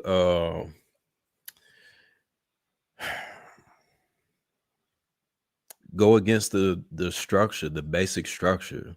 I think that causes a huge problem. Just in Chicago a couple weeks ago, they've been doing like this teen takeover, Black teen takeover in downtown Chicago, where all these kids go downtown. It's 10, 11 o'clock, and they're tearing up the city, fighting, shooting each other, all type of crazy shit. And it's because there's no structure. The police could be out there. They don't give a damn. There's no respect to the authority figures that's there to make sure that they're safe. And that is a problem. So, and I think that anybody that thinks that is not a problem is a part of the problem. And there's nowhere that we can go that's beneficial for the future if that's how we take an approach, especially as men. I'll land it there. I agree with Viz. I've never had an issue or been afraid of authority. Like I said, I grew up in a traditional household, military family. So I was in the military myself for 10 years, cop for 15 years, and now I do work comp fraud investigations now for the last almost 3 years. So like Viz is saying, I'm used to the structure, order, all the authority that comes with all that. And, just listening to my good brothers up here, this is why I enjoy these conversations, and Kenny P and I go back and forth. Like my life, I can tell that I probably have grown up a lot different than my good brothers up here, and our experiences are different. But, I'm here, learning that, we all experience different things. So I don't have an issue with that. I'll pass. One thing I'll say, Viz, that issue that I see with those teenagers doing the takeovers, and this ain't new. They've been doing it for the past 4 or 5 years or something like that. I think that's a problem. That's something we didn't have to grow up with because we ain't have the internet. All our friends were the people that lived around us or went to school with us. Now, with the internet, they have the ability to cause these kind of like mob actions where it's like a flash mob type deal. They online, oh, we all meeting up here. They all end up downtown, and it's kind of hard to police that. My thing is, it's with the parents. How are you not knowing where your child is at 11 and 12 o'clock at night? You dig what I'm saying? And that's a teenager. You dig? Like, that's something that I think the biggest issue is with the parents. But well, that's a direct that directly shows that they don't respect authority. or the parents aren't available or aren't around to do it. Even then is still there's still no respect of authority, because if mama and daddy not around, they treating their grandmama the same way. So it's this thing. What your example that you just used is 100% false, because even during the taste of Chicago, we would go down to the taste and mob up, bro. But we wasn't doing that. But how many? I'm talking about these people. What these kids are doing is putting it out there that this is what we're going down there to do, and creating a bigger mob. If you and your homies mobbed up back in the day, it's because it was about 10 of y'all. That's mobbing up. Then y'all see some more dudes down there. Come on, bro. That's not mobbing. Come on, 10 people, bro. That's not mobbing up. Like, so how many? I don't know about you, but me, when I was growing up, we mobbed up. We at least 20 deep. Right, but it's 20. It's the same thing as 300 to the taste. Right, but 20 ain't the same as 300. You dig what I'm saying? I'm saying these kids are creating mob issues. 20 people is then, not a lot in comparison. So even then, we still respected the law to, you know what I'm saying, to an extent, right? It was still, even though I know officers said this nigga is always chasing us, but he know who I am, he know who Marcus is, he know who Law is, and we all respect each other. We can all have a conversation and go about our way. As long as I ain't doing no wild shit in front of them, we all good. Right, I agree with that. That's if it's only 20 people, bro. If it don't matter. 300, it's different. No, bro. In that case, it doesn't matter if it's 20 or 300. Yeah, let's make sure we pushing the conversation. Let's make sure we're not keeping it circling around back on this argument. For sure. My point is that even in that situation, I'm gonna say no, bro, no, G, chill out. Mark is gonna say, hey, no, bro, chill out. Somebody gonna say, hey, man, chill out, to make sure that everyone is cool and it doesn't escalate. So again, that goes back to the fact that there's no authority, there's no respect for it, there's no honor amongst thieves. So with all of that being out the window, we're gonna keep getting a product of what we see now. Bro, I'm not disagreeing with that. All I'm saying is it's different now than it was when we were coming up, because they have the ability of the internet to gain massive numbers that we didn't, because we didn't even know that many people. You dig what I'm saying? And then when you have that many people, you can't control that crowd. It take one person to do something stupid, and then it's called tomfoolery, right? You know what I'm saying? It just goes out of hand. Mob action is a real thing. You dig what I'm saying? That's all I'm saying. Is the reason why it's so large now, I believe, is due to the internet. I ain't disagreeing with you. I'm just saying I think it's different now because of the internet, and it has the ability to grow so large. And I'm done. All right, let me put another question on the table for you guys. I got a list of questions, so I want to make sure I get to them. So if I don't call on you, it's nothing personal. You can kind of add some in if you want to answer the question. But is it time for Black people to stop being model citizens and start holding authority accountable directly, even if it means breaking the law sometimes? Is it time for Black people? Go ahead. Short answer, yes. It's been that time for like 250 years, maybe more. Shit. Like, I'm of the mind like this. We should have been breeding in slavery. They was breeding us, and all they was gonna separate you 10 people. You can't have more than 10 people of a family on. We should have been putting the game in them, and when we get the chance, we're gonna flip the script and run this program back on them the same way they just ran. They bossed it on us. That's what we should have been doing, but we ain't do that. So now we at a space where you gonna hold them accountable politically, financially. Yeah, all those things is perfectly viable. But I think this Black people respect authority too much. If it's one person that was on the plantation, or 5 people keeping 300 people, 250, if you outnumber a group of people outside of firearms, there's no way you should allow unrighteous authority to reign over your life. So if you feel you're in a situation where it's unrighteous authority and you outnumber them, I don't understand why. respect for authority would stop you from doing what's righteous, in my mind. I think because of what you said, Marcus. What side has all the guns in their training and the weapons? Yeah. You know, we would do Stanford, Cal are the biggest games in Northern California, and we would do riot control. Every year, no matter who won, they storm the football field and pull down the goalposts. There's maybe 50 cops and 100,000 people. And everybody's saying, storm the field, Marcus, storm the field. And I'm looking, and we can't beat all these people. But this is what happened, y'all. About 10 people are going to storm the field, all. And those 100,000 see them 10 people get their ass kicked. And they say, that ain't going to be me. See, they're not thinking if we all rush, there's no way that 50 cops can deal with it. But they see them 10 people go out on that field and get their ass kicked. And they say, that's not going to be me. That's how people are controlled. Have y'all ever seen self-preservation? Right. And you have to, real quick, Law, and you have to understand, and this is me being part of the government and stuff, that the training from, I'll say you guys to what we do, it's not even comparable. So that would matter too. I was going to ask the question. Have y'all ever seen one of these riots start when they start looting?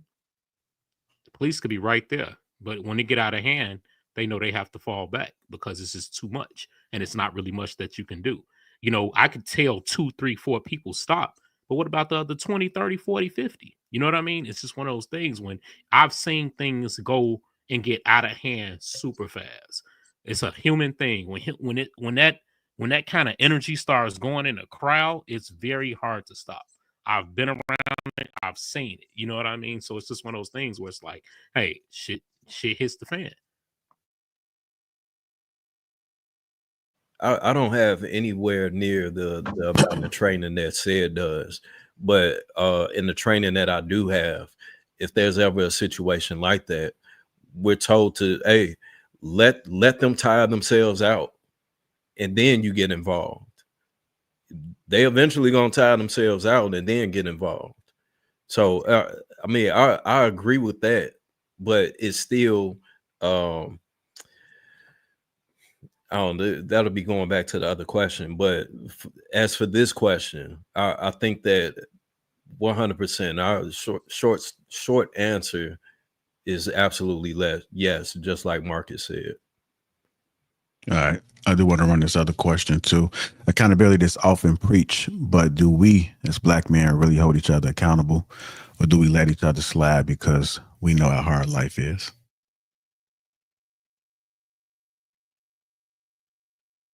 Some of the folks that haven't spoken yet in a minute. I mean, I think a better question is, how do you hold another man accountable? Right? Because any man who approaches another man, he risks physical altercation, and the ultimate result of that physical altercation, if it goes far enough, is death. And that's the reality of it, especially in our community where we have no value for each other's lives. We'll kill each other like this. We won't even think twice. So how do you hold another man accountable? The only type of governing you can do is self-governance. That's how you hold other men accountable, by governing yourself and being the example and ostracizing those individuals who don't get down with that program. And once those individuals, because the mob mentality, to go back to the last point, is so effective, right? The mob mentality, people move with the crowd.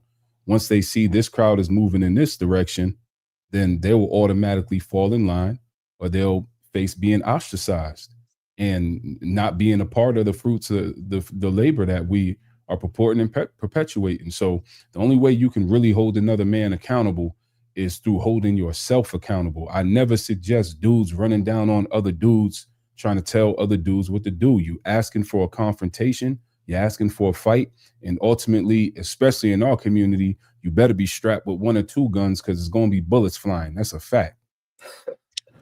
Is Black on Black crime a result of systemic oppression, or is it a reflection of our own lack of accountability? Both. Black on Black crime is a product of humans. It's no such thing as Black on Black crime. It's just crime. You know what I'm saying? You usually commit crime against your neighbors.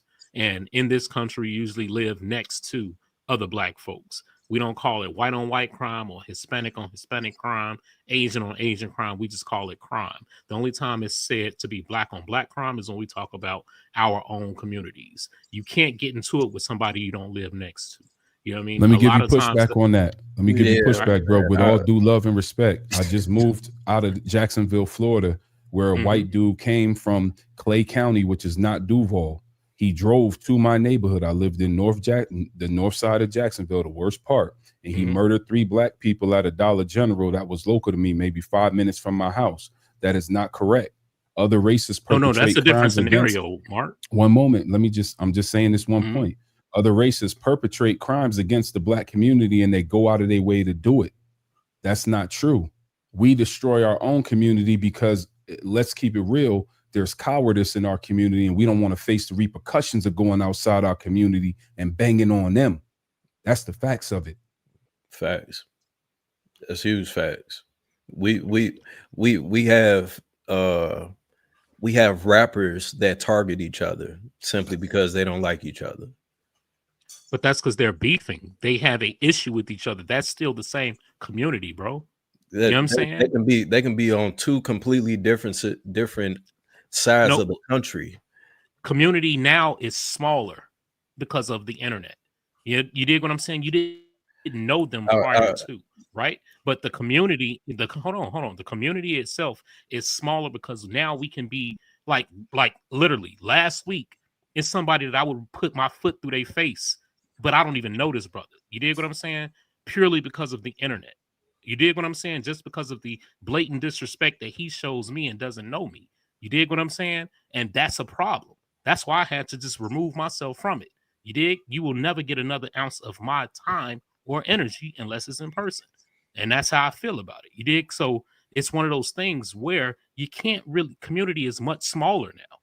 You know what I mean? You can make community across the world because the people that you interact with, we're here every week, right? This is our community. Even though we're all in different states, spots, whatever the case may be, this is our community. You dig? So it's just very different now. Whereas you can't get into it with somebody that doesn't, before you couldn't get into it with somebody that didn't live around you, that you didn't come across, that you didn't, interact with. And usually in our communities, going back to what Marcus said earlier, when communities are redlined and you can only live in certain areas, that's what's going to be your community. When they put you in these same situations, in these same impoverished neighborhoods where you all are fighting for the same very few resources, that's where the crime comes from. But so let me ask you this question, bro. How come all of a sudden when black people move into these communities where we don't have a lot of people like ourselves around, how come they all of a sudden get some act right? Where does it come from? Why? Why all of a sudden now you're talking different? Why all of a sudden now when you walk to your car, you're walking different? Why all of a sudden now are they hold on, let me just finish. And I'll be real brief, my brother. All due respect to you. You know what I'm saying? Go ahead. That's my whole point. No, I thought you was asking me the question, right? Yeah, that's what I'm asking. Go ahead. But no, what I'm saying is because you're no longer in those impoverished areas, right? You're not fighting for the same thing. You dig what I'm saying? It's not somebody probably trying to break in your house because they ain't got nothing to eat, right? You might be in a better scenario to where everybody has a little bit more, so it's a little less volatile. Everybody isn't as angry. Oh, you know good and damn well you can walk into one of the gas stations in the city and get into it with some niggas just because you walking in there to get some blunts or some water or something like that. Just because a nigga don't like how you look when you walk in there. But see, that's my thing. That's not my experience, bro. That's not my experience. I'm gonna keep it real. I don't have no issues in my community with nobody I don't know or none of that. You know what I'm saying? I don't as well, but what I'm saying is that people do experience that. That's why most people won't go to certain gas stations, right? Don't go to this gas station because this gas station hot, and it's hot because it's hot. Why? That's perpetual. My bad, bro. My bad. And it's hot for a reason. It's hot because it's people here waiting for a reason to send it up, to get into it with somebody. Are you looking at me crazy, man? What you looking at? Well, It's I get it, bro. I get it. I just feel like for me, that's just I'm blessed that that's not my experience when I go into any neighborhood where people look like me. Right? You know what I'm saying? Like I haven't had to experience Marcus, that. you don't count. You 30 feet tall, man. No. This, Bro, I'm 5'8", 5'9". You know what I'm saying? And I haven't had that experience. And me and Marcus literally grew up down around the corner from each other. You know what I'm saying? It's not. So are Like, are y'all saying? I'm gonna paint a scenario for you. Wait, hold on, Marcus. So are you saying that that's not the experience that people have, though? So this, all right. This is why I was trying to paint the scenario. Like where I'm from, like the Holy City, Homer Square, Fifth Ave, Fifth City, all of them little areas, right? We all damn near one generation removed or related. Like we know each other intimately. If you see somebody getting into it with somebody at the gas station, it's a good chance that shit ain't from the gas station. That shit is from somebody might have got killed this time. You might have done something to somebody's family or something. It ain't just you walking randomly into the black community. We see you and then just get on your ass for no reason. Most people be cool as hell. Like like from all up and down home. Any gas station I go in, I see the shorties. I talk to them for a little minute. They might ask me some questions like, "Bro, what's up with you?" I'm like, "Nah, I'm chilling, Joe." And then I go about my business. You know what I'm saying? That be the interaction I had with all them shorties up and down home. And it's the same way. Now, maybe it's different out south. You got to speak for what happened out south. Out west, we'll operate like that. That's the south side. You feel me? I'm saying, bro, that sounds super privileged. You have the privilege to be able to experience that, bro. There's a lot of guys. And again, I agree because that hasn't been my experience. But we have a demeanor about ourselves to where people will see us and be like, "Oh, okay, you know what I'm saying? They good." But a lot of people can't go into certain gas stations, into certain environments simply because they look the way that they look. And in most cases, they look just like us, bro. So all I'm saying is all of that sounds good, and I get it, but there's a big there's a population of people that can't move the way that we move in our own communities. Look, I'm not going to talk about Chicago because I don't know about that. Y'all keep talking about the same goddamn city that the rest of us only even live in. So let me talk about other things. Like I think y'all was saying we should fight against authority. I think Marcus, you were saying we should. It's crazy because I don't agree with that. Because at the same time, our kids are looking at us. And so as soon as we start fighting against that authority, guess what them kids gonna try to do? Fight against you because you're the authority. Fight against the teachers because they're their authority. They might even fight the grandparents because they're authority. So we can't sit there and say we're going to do this and then we're going to sit there and teach our kids to do just the opposite of what we want them to do because what they're going to fight against the authority, which is us. So I don't believe in doing that, man. I believe in doing what you got to do, and like I said, do the paperwork, man. If you don't feel like you are being injustice, hit them in the pocket. Look, there's two ways you're gonna get them white folks. Two ways, either by bloodshed or by money. And y'all, none of y'all gonna try to kill them white folks. So go hit them in their goddamn pockets. So, Hank, I think you missed the part of what I said. Unrighteous authority. I said the word unrighteous before I said authority. And I referenced slavery as one of the things. When you punish your son, he may feel like it's unrighteous. And he gonna try to buck on you. And then the second thing was this. I said when you got 10 people and they used to separate us so we couldn't mob up, there's a such thing as overwhelming force. If my son in a position where he got overwhelming force, hopefully I instilled enough in him that he don't want to try and go with his move. But if I've been abusing my son for the last 18 years and he get to be 6'9", 220 or 260 and he play with guns like I play with guns, he might want his leg back. Like if I've been beating his mama and beating him down and doing all of this stuff, like what I'm talking about is it's a repercussion of actions. You may not pay it in this life. You may have to pay it in the next, or you may not pay it in this generation. You may pay it 10 generations down. But blood debts don't expire. Like they just don't.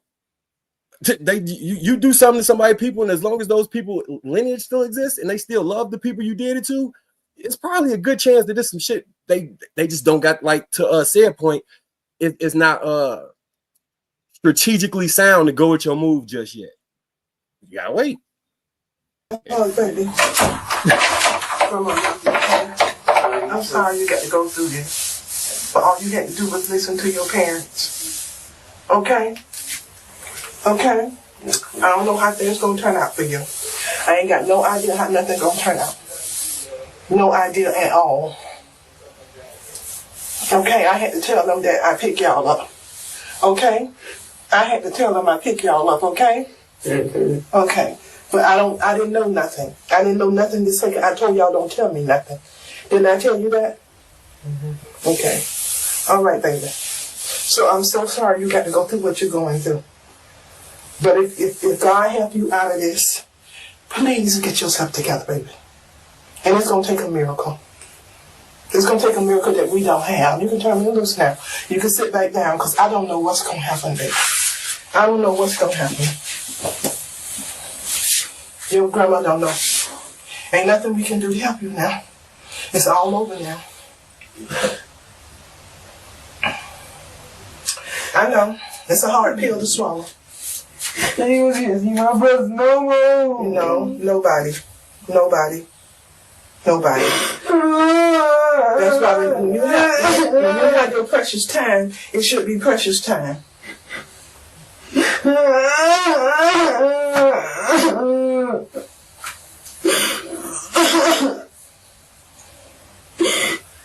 I didn't get to get that girl yet. Well, Andre, you have to mind your company that you keep. And I always tell you that to mind your company that you keep. You ain't even have no business over there. You don't know nobody over there. We never took you over there a day in your life to go play with nobody and talk with nobody or nothing other than to go over there and play football when you was trying to play football. And all of them attitudes and all of that other stuff. You can't, you just can't do it, baby. And you ain't want to listen to us. We couldn't say nothing to you. Nothing at all. So now it's too late. Are we quick to call out the system for being unjust, but slow to call out our own people for the bad behavior? Why do we do that? I hate the fact that we don't call out the bad behavior. We try to justify it. We pacify it. It helps us none. When I was running the streets, man, one of my biggest fears, and I did a lot of wild shit. I did a lot of stupid shit. But even in those cases, one of my biggest fears was letting down my mama. And I feel like that kept me from doing a lot of stuff that a lot of the homies was doing. But I think we do ourselves such a disservice by not calling out the foolishness that we do amongst our community. Who cares what white people is doing? Who cares what Mexican people are doing? It's what we are doing. And I think we got to get back to that, because looking at what everybody else is doing, who cares? We not white. We black. We all look the same on this panel. We all look the same in our communities, and our communities all look the same. So we need to call that out and acknowledge it, give the pushback to it, stop making excuses for it. It's so many of our young men that are getting caught up in the system by doing this very shit that we just saw, because it's influenced by music, it's influenced by community. But just like Law just made that face, he don't think so.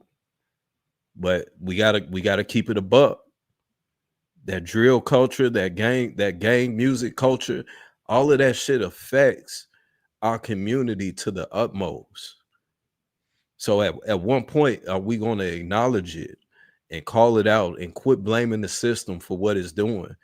It's crazy that we're so aware of the system, but yet we continue to play into it. That's the most mind-boggling shit to me. We know that this game is set up this type of way, but we playing it and we giving into it every single day, every moment. But we won't stop it, even though we can acknowledge it. Look, in that situation right there, that boy is hemmed up, and it's sad that he's going through it. But if you ain't built to do the crime, you ain't built to do the time, then don't do the crime, man. You're not built for that. It's obvious you're not built for that. To the point your grandma had to come see you and hold you in arms and you was boo-hooing. But I bet you thought you was the toughest dude on the block when you was doing the crime. They couldn't tell you shit then. You was the hardest thing going. Now you acting like a little girl. You whining like that little 2-year-old child wanting some Pop-Tarts. Yeah, you done folded like a lawn chair now. Now you ready to do anything and everything to get yourself up out. Because guess what, Marcus? He fought against authority. He bucked against authority. He felt like that authority was unrighteous. I have the right to be out here on the block. I got the right to be out here selling drugs. I got the right to be out here banging. I got the right to do that. They can't tell me what to do until they can. And now they're going to tell your ass when to go to sleep, when to wake the fuck up, when you're going to eat. They're going to tell you when you can shit and you can bathe. They're going to tell you all that. You got no more control, son. It's over for you, like your grandmama said. Your mama said, it's over for you. I don't know what they're going to do. A miracle of God can't save your black ass. You're done. Put a fork in you. That brings me to this question. Are we teaching our kids the right way to hold themselves accountable, or should we be harder on them? Or do we have a responsibility to protect them from the unfair pressures they face? Well, I think we should be harder on them. My son is struggling with that right now, but I tell him as their father, my job is not for you to like me, but my job is to prepare you for the world, because any critique or anything that I do is always going to be done out of love.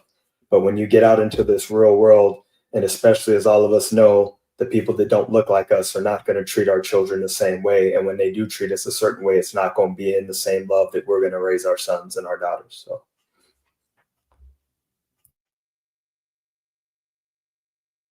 And I feel like this kind of piggybacks to one of the questions earlier, and I wanted to give a little pushback to Mark. I do agree to an extent that trying to correct another man 100% can cause issues, but I think as men we're supposed to do that.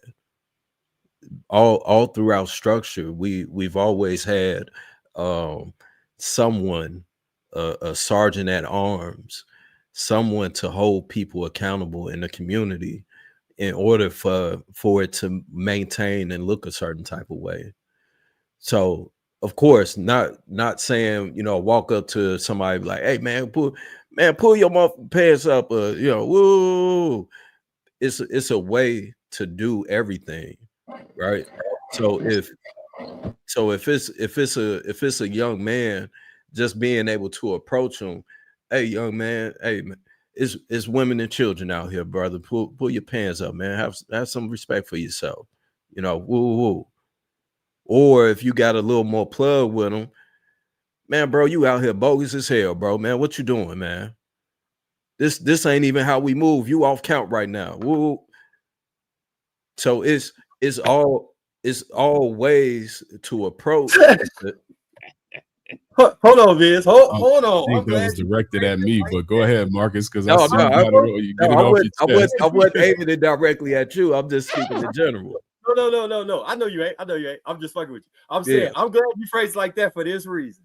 Was there a time when you could hold somebody accountable within that men was holding young men accountable and preventing them from being off count? Yeah. What happened? We stopped enforcing authority. That's what happened? You sure? We just decided, hey, we just gonna no longer enforce authority. What else happened? So at one point in time, did Jeff Ford did Larry Hoover had them people under some type of authority? Of course. I mean, and that's the obvious though, bro. Right? But that goes back to us blaming the system. Even though they did cut the heads off, we still gave in and stopped holding that strict line of authority, though. You know what I'm saying? Like I agree. When they cut the head off, the body dies.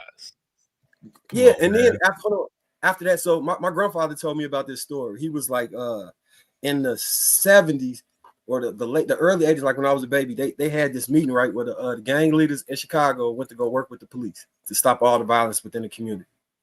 And they got up there on the podium, and they were for their representative mobs, and they was trying to work with the police and the city in order to stop violence and limit all these crimes to a minimum.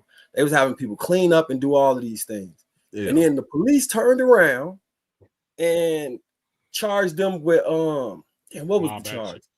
Mob action? It wasn't mob action. It was something else. It was like so any crime that was committed by the people they said they represent, they got charged with, but it was before RICO's was a thing. They got charged with that, and they locked every one of their asses up, and then the shit got 1,000 times worse. That's a conspiracy. It is a conspiracy case, but it was something else they called it back then. He told me the name of that shit. I can't remember what it was. My point was that in order to could you help us with that? You say what? Said may know. Said, are you familiar with what he speaks? I'm trying to hear everything he's saying before I even. So I try and look it up and see what it was called, and then you could tear it apart and look through it. But my point was that there was a point in time when those relationships that need to exist to be able to stop a shorty from doing something was intact. And with the removal to the point about cutting the head off, it's the same thing with like Afghanistan or any other country. So back to my point about intentionality. These like America as in general specializes in creating coups in different countries and then creating power vacuums, chaos ensues, and installing whatever dictatorship or whatever puppet regime that they would like. We know different than what's happened to all these other communities, and the chaos ensued. These people could have got this shit together had they wanted to. They could have installed anybody. When righteousness was the order of the tab, okay, we gonna make sure we kill these leaders. Whoever is claiming to, that's why people like Tyreek is like, man, I'm not no leader. Don't put that on me. That's why people don't like older people that understand this stuff. Like, bro, don't say I have any gang affiliation. Don't do any of those things and put that shit on my name. Like that shit is flawed as hell when you do that to somebody.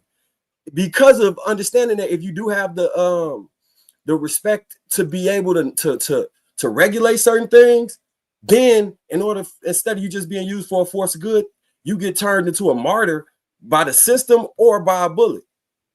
And that's not just that it's intentional. It's not us just doing that. What I'm saying is we looking at the byproduct of intentionality and saying you niggas is just crazy. These niggas is just. But I can go to 20 successful families with father and mother, kidnap or kill the father, and I could almost guarantee, and the mother won't get enough income where she can maintain the house. I can almost guarantee you what's gonna happen to them 20 families. That's intentionality. That's been my whole it's intentionality. It's not by happenstance and circumstance. This is intentional. Now, does that mean that we shouldn't be working our damnedest and trying to pull miracles or doing whatever you can to be successful? Absolutely not. It's up to you to figure out a way to navigate through this jungle. You get thrown out here, you get thrown in the jungle, you need to come out wearing a wolf or a lion coat. I'm all for that, right? I'm not saying that you got to be weak, but I'm saying this is very, very fucking intentional. It's not like, oh, it just kind of happened. We just don't, our programming is off. Black people that's not what's going on. This shit is very intentional. Down to the lockup cycles. They don't try and stop crime until it's election season. 6 to 9 months prior to the election, they're gonna send all the indictments so they can make the news and the politicians get said. Matter of fact, you was a police officer, right? Am I lying about, do they crack down around election time so the politician can run on tough on crime and cleaning up the streets? You know it. I would agree with you. I would say it would vary state to state, but obviously depending on the politician and what they want to run on, right? My point is they wanted to fix it. If they know how to fix it when it benefit them, they knew how to fix it before that. The intentionality factor that I'm speaking to, and that's not to remove personal responsibility or accountability. We know how to fix crime. We just don't. I don't know why I talk about this ad nauseum on Instagram, implementing things into resources and stuff like that into our communities. If we really want to see things change in our community, implement resources, things that are going to get these young boys off of the street, to keep them busy. These trades, I push college, but I understand that everybody can't go to college, and those type of things that other communities. Somebody was talking about property taxes and things that may have been law earlier, where everybody wants to go to these affluent schools and things like that, which are in better neighborhoods. Trying to focus on building up these schools that things are much more impoverished. So to that point, said they plan on the prison population based off the literacy rates, right? Then if they don't meet that prison rate quota, the prisons sue the state. This is intentional. Well, I won't disagree. Putting people in, and I'm not saying I was proud to do it. I was doing a job, but definitely putting people in prison is is a business, right? It's a business. Yeah, it is. My question is, go ahead, Jay. I don't want to. Mark. My only question to rebut some of the gentlemen is just, if we know, why we buying what they selling, bro? Why we keep buying what they selling, bro? Man. Like, we could sit here and talk about this all day. You feel what I'm saying? But I like to get to the meat and potatoes of it. Like, stop buying what they're selling. We are consumers to the system. Why do we keep buying into this? So, and to speak on what Viz said earlier, again, I'm gonna reiterate, the only way to hold other men accountable is to hold yourself accountable, because you are the only man who can hold another man accountable. Unless it's your son in your house, you can plant seeds. No Diddy, don't get me wrong. I'm never against approaching a situation when it's safe and stepping in. I'm never against that. But what I'm saying is, the only thing you can control in this life is you. After your children get a certain age, you can't even control them. You can't control your wife. You can't control the guy across the street. You can only control you. And the way you control you is how you control your environment, because everything is reaction. How you react is how you deem the reaction to other people's in most situations. So I never agree with running down on no situation, putting yourself in danger, unless you really cut like that. You did 20 years in prison. You got OG status in the hood. You can run down on something and stop it most likely. But if you're a regular guy, you're walking around, you don't have that type of tap in, do not approach. Trust me, you're going to get smoked, man. Telling you. I agree with you. I agree with everything you said. I rebutted the part where you was talking about the reprogram. I'm just saying we got to stop buying into the system, because we know how they playing. So we got to chill. We got to stop. So let me ask you this. We know they throw your ass in the jungle. You need to come out wearing a lion coat. So I gave no excuse. I'm with you. We shouldn't be playing into it. You ain't rebut me. You agree. Well, I agree. We agree with you.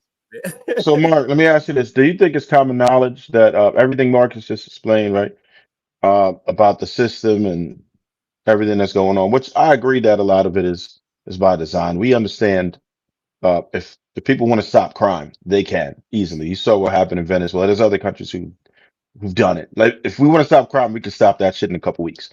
But so we understand that a lot of this is by design, and it's ultimately an ecosystem perfectly working, just not for us, right? Because we are not the people moving the pieces on the board. So it's a well-oiled machine. It's just not so favorable for us. But I would venture to say that I don't think it's common knowledge. I don't think that everyone is understanding that, particularly the YNs that we talk about that need this turnaround.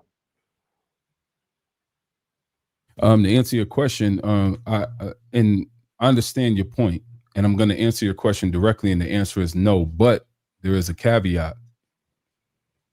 Your self-worth has to be in hell, basically, below hell, if there's such a thing, for you to subscribe to this type of activity and think that it's okay to throw yourself in prison for your whole life. What are we talking about? You You know, see? I think it's bogus, right? But unfortunately, you're gonna do whatever it is that you're that's around you, right? There's a lot of people who there's 5-year-olds right now, right, that are holding automatic weapons, right? Learning how to use it. And this is their way of life, right? So, and they don't, you couldn't tell them they were doing the wrong, you couldn't tell them they were doing the wrong thing. So, a lot of that, I mean, it definitely starts with the adults, of course. So that's the hard part. If we can't reach the kids, it's like, it's screwy because we're saying it's crazy and it's stupid and all of that. And I get it, but that's to the trained mind, to the untrained mind, the people who have been brought up in this type of society and where the gangster is championed, right? And then the square, the person who's trying to make it, he a nerd. How do you combat that? But can we keep it real and say that there's a level of conditioning that even has to happen for you to subscribe to being a gangster?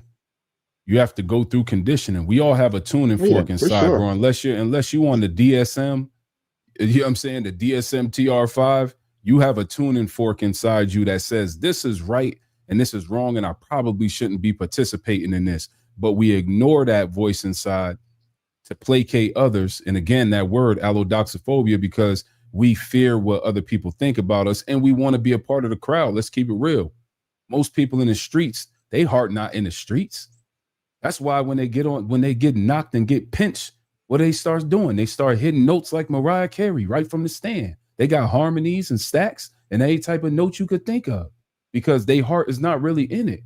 You feel what I'm saying? But you had to go through a level of conditioning to even get out there. You had to work up the courage to go out there and get in the way of them bullets and stand in the way of that police pistol. You had to get conditioned to think this was cool. You feel me? So that's all I'm saying, bro. And if it makes any sense, No, cool. I agree. You I know, know, no, your points are absolutely valid. But um, I'm just trying to figure like, what do you think are some of the most constructive ways to combat that, to Yeah, stop it, right? So, go ahead. yeah, I was gonna say that's gonna move it right. I had one more section, but for the sake of time, I probably got about 12 more minutes left, man. So moving forward with the solution and actions, we talked a lot about the issues, but let's get to the solutions. What's next? What's the next step for Black men in this fight for justice and accountability? So the question that I have for the panel, I got 3 of them. One of them is, if you're not actively fighting against the system, are you just a part of the problem? How do we decide if we're doing enough? I think we need to define what fighting against the system looks like. Because I think people have the wrong idea of fighting against the system. I'll try to be succinct as possible. People think fighting against the system is rebelling against the system, wilding out, going against authority, bombing your own neighborhood, tripping, killing each other. No, the real way you fight against the system is fighting against the system that's designed to make us fail by succeeding. That's how you fight against the system. You dig? That's the key. And I know it's easier said than done. Trust me, I understand it. I'm still working on it, and I'm an old man. You see the grays. It's hard to do, but that's how you fight the system, is by not becoming a part of it. All right. Another question I had, and again, you guys can add on to either one of these questions, but do Black men need to stop expecting the system to help us and start helping ourselves? Is it time to start relying on others for change Yeah. and just create it ourselves? Yeah, I'll be honest, man. I don't know how many Black men expect the system to help. You didn't like everything that I've known of the system, you know what I'm saying, is necessary. It's against us. So you need to do what you need to do. And as we say, pull yourself up by your bootstraps and get to it one way or another. You know what I'm saying? There's nobody coming to save us. There's nobody coming to help us. We have to do it ourselves amongst each other. And that's something I always preach, is you have to start with those coming up behind you. You know what I mean? If you are not able to get out here on a podium and speak to the masses, then you need to take those closest to you, show them the way that you are going, lead by example, and do the things that you feel like you need to make sure that they see you operate in a way that's going to put you in a better position, you as well as them. And this question may have been answered already, but I'll just put it out there just for other folks to respond. What real actions should Black men be taking right now to make sure we don't lose the battle for the justice in the next generation? I think we gotta. I think we need to show how to use the system. The system is placed there for a reason. I understand that, you know, we believe, or we're telling young Black men and young Black women that the system is against you. The system is a system, so play the system. Just imagine if we actually played the system, just how I forget somebody pointed out earlier, the same way that they're playing the system. What advantage will come from that? We as a people, as a whole, we can't beat the system if we're not in a position to. So the next best thing that you can do is to play the system. So I think when we speak on the fight the system, go against the system, that's putting us further behind actually in the system, much rather than saying, hey, look, we know exactly what the game is. We know the game plan. We know how they're playing the system. Play the system. It's there for us. We see it. We see so many successful Black men, Black women play the game, but yet we look at them and say, oh, they're the anomaly. They're rare. But just imagine if more people did the very thing that they did. Now this is the standard. This is what's expected, much rather than it being the obvious.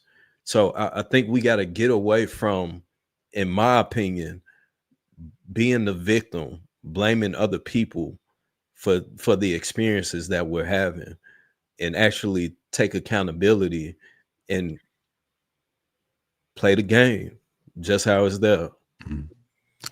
All right, I want to get final thoughts from everyone. And the final thought is going to be this question, which is what's the one thing Black men can do today to start making a difference in our own lives and in the lives of our community? Start with you, Trev. I'll repeat that again. What's the one thing Black men can do today to start making a difference in our own lives and in the lives of our community? I'm trying not to repeat anything that I was saying from earlier. But for sure, you take accountability for one, for sure. Um, and some of the things we talked about earlier, we do have to hold each other accountable. And that doesn't mean go out to random cats and start, you know, trying to grab them up and tell them what's up. If it's some, we all hip enough around here, man. Most of the old heads get the vibe. You know what's up. It's people who you can talk to. And when you see somebody that isn't doing well, help them. I think that a lot of it is just the guidance, the knowledge. We are so missing that knowledge and understanding that there's certain ways. I mean, we don't even talk about a lot of the advantages. I know Law talked about it before. Like there's so many things people got to understand. Tax codes, you got to understand how to rock your LLC. It's things that we need to be getting into. There's a lot of dudes who have some very good stock information, and they share with each other. They have masterminds, right? They sit there and they talk to it. And it's unfortunate. And I'm not going to say the cat's on the panel because I built with a lot of gentlemen here. Everybody's legit. But outside of this, I know a few cats, but most people, man, I see a lot of people, particularly creators, man, it kind of pisses me off. Anytime it's like, all right, well, we're going to get you right with this, particularly with finances, man, they put a paywall behind it. I understand it, but when I see some of these prices and based on the knowledge that they have, I'm like, come on, man, what you doing, man? We don't always have to run it up. We don't have to run it up on our people like that because that's not what everybody else is doing. And I feel like that's one of the major reasons why it takes us so long to get ahead, is because as soon as somebody does, it's like you got the crabs in the bucket, like, no, no, no, no. And then you got, if we up here at the top, we like, man, fuck that, man. I did my shit. Like, you got to figure it out. And I'm like, damn, that's how y'all feel. It's so crazy, man. Like, it's bad. Even when we try to work with each other, if I'm a dude, um, right now, and let's say it within my follower range, and I try to hit up a cat that has a few more followers, go ignore my shit. That's crazy. I don't ignore nobody, no matter what. I don't care how many followers I get. If I can get to the message, I'm going to talk to you if I can help you. And I understand you can't help everybody, but sometimes we just be lazy, man. And sometimes we're just being selfish. We do not ever extend, not, well, I can't say not ever, but we don't take enough time to extend an olive branch to somebody else. We want to see ourselves do good as a community. We want the outliers to stop embarrassing us and let the mainstream media really plaster it everywhere to make us look like shit. So the only way to mitigate that is to help each other build up. That's the main thing. Let's be less selfish. Let's commit ourselves to helping a certain amount of people. Let's set actual goals to help the youth. A lot of us are in pretty good positions, man, but we won't take the time to put somebody else in if they're not our direct lineage. And that's a problem. Agreed. Definitely All agree right. with that, man. And that's why. Oh, my bad. Go ahead, B. Yeah. So we doing final thoughts just going around. Let me get to Mark. I'm gonna get right to you, Outlaw. Mark, final thoughts. What's the one thing Black men can do today to start making a difference in our own lives and in the lives of our community? Stop being a stumbling block and an obstacle to one another. Stop gatekeeping information from one another. Once we find out something, don't have a problem disseminating that information back into the community and sharing that information. Stop trying to be the one Negro. Stop trying to be the one. Stop trying to get rid of this I'm that guy, I'm that N-word complex that we got. You know what I'm saying? Because to speak to what Trev said, there's a lot of that moving around. There's one guy who made it in a particular sector. He never goes back and disseminates any information. You ask him a question, hey man, can you give me any advice on how to get where you're getting to? They say something stupid like get out there and hustle, go grind. Stupid and a bunch of nonsense filled with ambiguity and confusion. You feel what I'm saying? They never give you no actionable steps. And I noticed from being in the other community, I don't want to plug my IG, but if anyone was to take a look, you can understand I'm trying to make steps outside to get information to bring back. They don't do that in their community. They give you what they're supposed to give you. Sometimes there's a paywall. It's true, but you got to pay to play. Let's keep it real. People don't wake up and work for free. So I'm not always against the paywall. I hate it when it's not equitable and it's unjust. You feel me? I don't like that. But you got to pay to play and take full responsibility, man. Look in the mirror and say, I did this to me. I'm here because of me.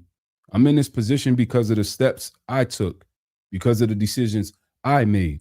All these brothers at one point, I guarantee they looked in the mirror and had to have that conversation with themselves. They sat in a dark room at one point and ran down their life from the day they was born up until that day and said, I got these people around me that mean me no good. And they had to take the steps that were necessary. So I'm gonna be quiet, but that's what I have for y'all, man. Full accountability. Stop being a stumbling block and an obstacle, and disseminate the information as you get it. Stop being a clown. All right. Anybody else want to add to this final thought? Yeah, man. I wanna jump in there. Give me that question. So the one thing I think the Black men can do today to really start making a difference is literally get your shit in order. And as I said, teach those coming up behind you. You dig what I'm saying? Because I have a lot of great young men coming up behind me. And in the different things that I'm doing right now, I'm always around young brothers that, yeah, they may need a little guidance here and there, but I see they have great potential. And I always try and show them the value in myself that they should see in themselves. Right. You know what I'm saying? I treat them with the respect of the young men that I see them to be and just and let them know that I see them. Right. And I can see the greatness in them and that they should try and live up to that more. You know what I'm saying? You ain't got to be trying to do everything you see the other YNs do. You know what I'm saying? For lack of a better term, you have greatness in you, brothers. This is a way we can achieve that together and just being honest with them. You know what I mean? And that's something that I feel like us being honest with ourselves and each other is going to be one of the best things that we can do for those that look like us and our community. All right. My final thought is, man, look, help those who are willing to ask for the help, and those who are not willing to ask for the help, let them go by the wayside. Everybody's not going to make it. Let's just be honest. Everybody is not going to make it. So pour that energy that you was going to waste on that person who didn't give a shit what you had to say, pour it into them people who do. That'd be my word of advice. My final thought is, black man, protect yourself at all times. Where you got to get on somebody's goddamn couch or somebody's Zoom meet, man, get your mental right. Guys, get a full physical. Take care of yourself. Make sure your A1C is in order. Heart disease and diabetes are some of the biggest killers amongst black men. So take care of yourself. We only get one shot at this thing. And a man of a certain age, man, make sure you go get your colonoscopy and your prostate check. Colon cancer's a motherfucker, man. Yeah. Yep. All the fellas hit it right on the head. I just want to end it with a wise man once said, it's amazing what you can accomplish if you don't care who gets the credit.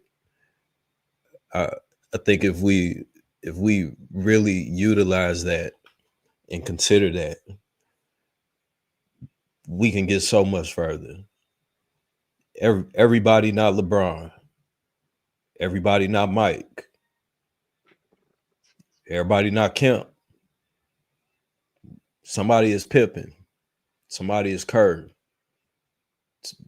We gotta understand the roles that we play and accept that role, because that's how we can get further.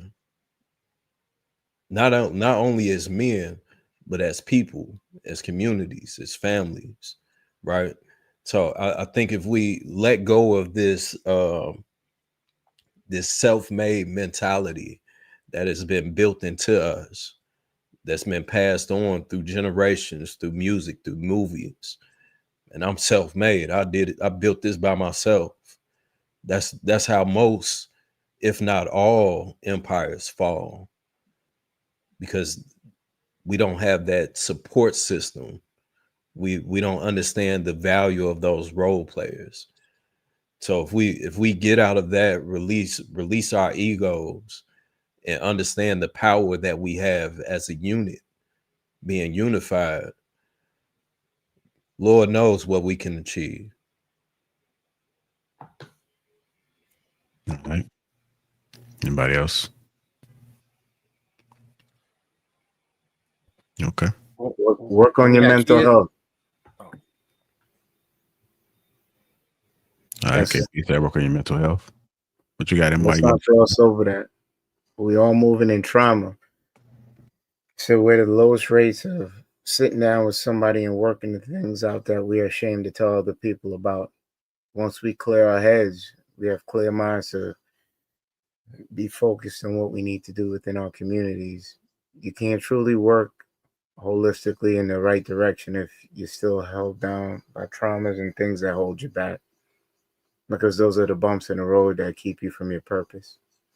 And I believe that's not being expressed enough within our communities. You'll find out you could do a whole lot more if you're in your square.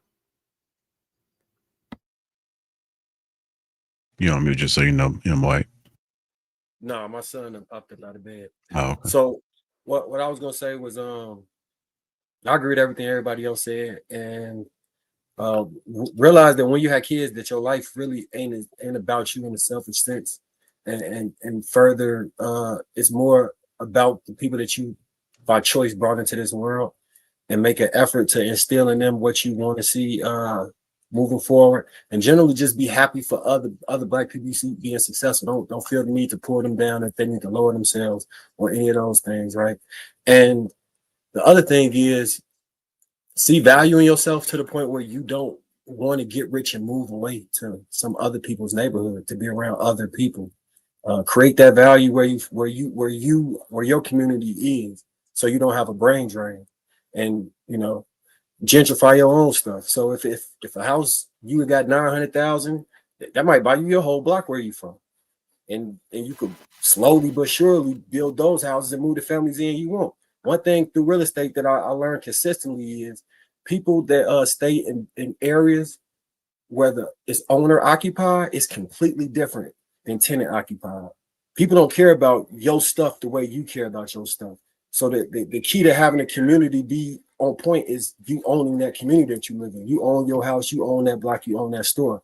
Because, you know, everybody know how the people do rental cars. They do rental properties the same way. But you would treat your first 750 way different than if you was getting a rental for the weekend or on Uber, whatever little app they use. Mm-hmm. So Turo. That's it. Yeah, Turo. Yeah. Sounds say Tubi. I ain't never rented no cars to them, so I was that shit was Tubi, Ubi, Ruby. All good points by all the brothers. I think Law and Mark mentioned earlier about the accountability factor. I think as men, just taking accountability and becoming the best versions of ourselves as we can possible, and just paying that shit forward to the next generation. All right. Good stuff, man. So today we've covered. Go ahead. I was gonna say, man, I just appreciate being on the panel with all you kings, operating like kings. You know what I'm saying? It was a great discussion amongst everybody. I really appreciate being up here with real kings, and you know what I'm saying? I like it. My bad, Peef. All right. Tonight we've covered some tough topics, from systematic racism to the need for accountability and justice in the Black community. The takeaway is we need to stop just following the rules of an unjust system and start creating change within our communities. If you're listening, don't just think about the conversation, take action. What steps can you take today to challenge the system, hold your community accountable, and push for real justice? That's King Talk for tonight. Catch us next Tuesday. Going live tomorrow, Wednesday show. Thank you guys, and catch y'all next time.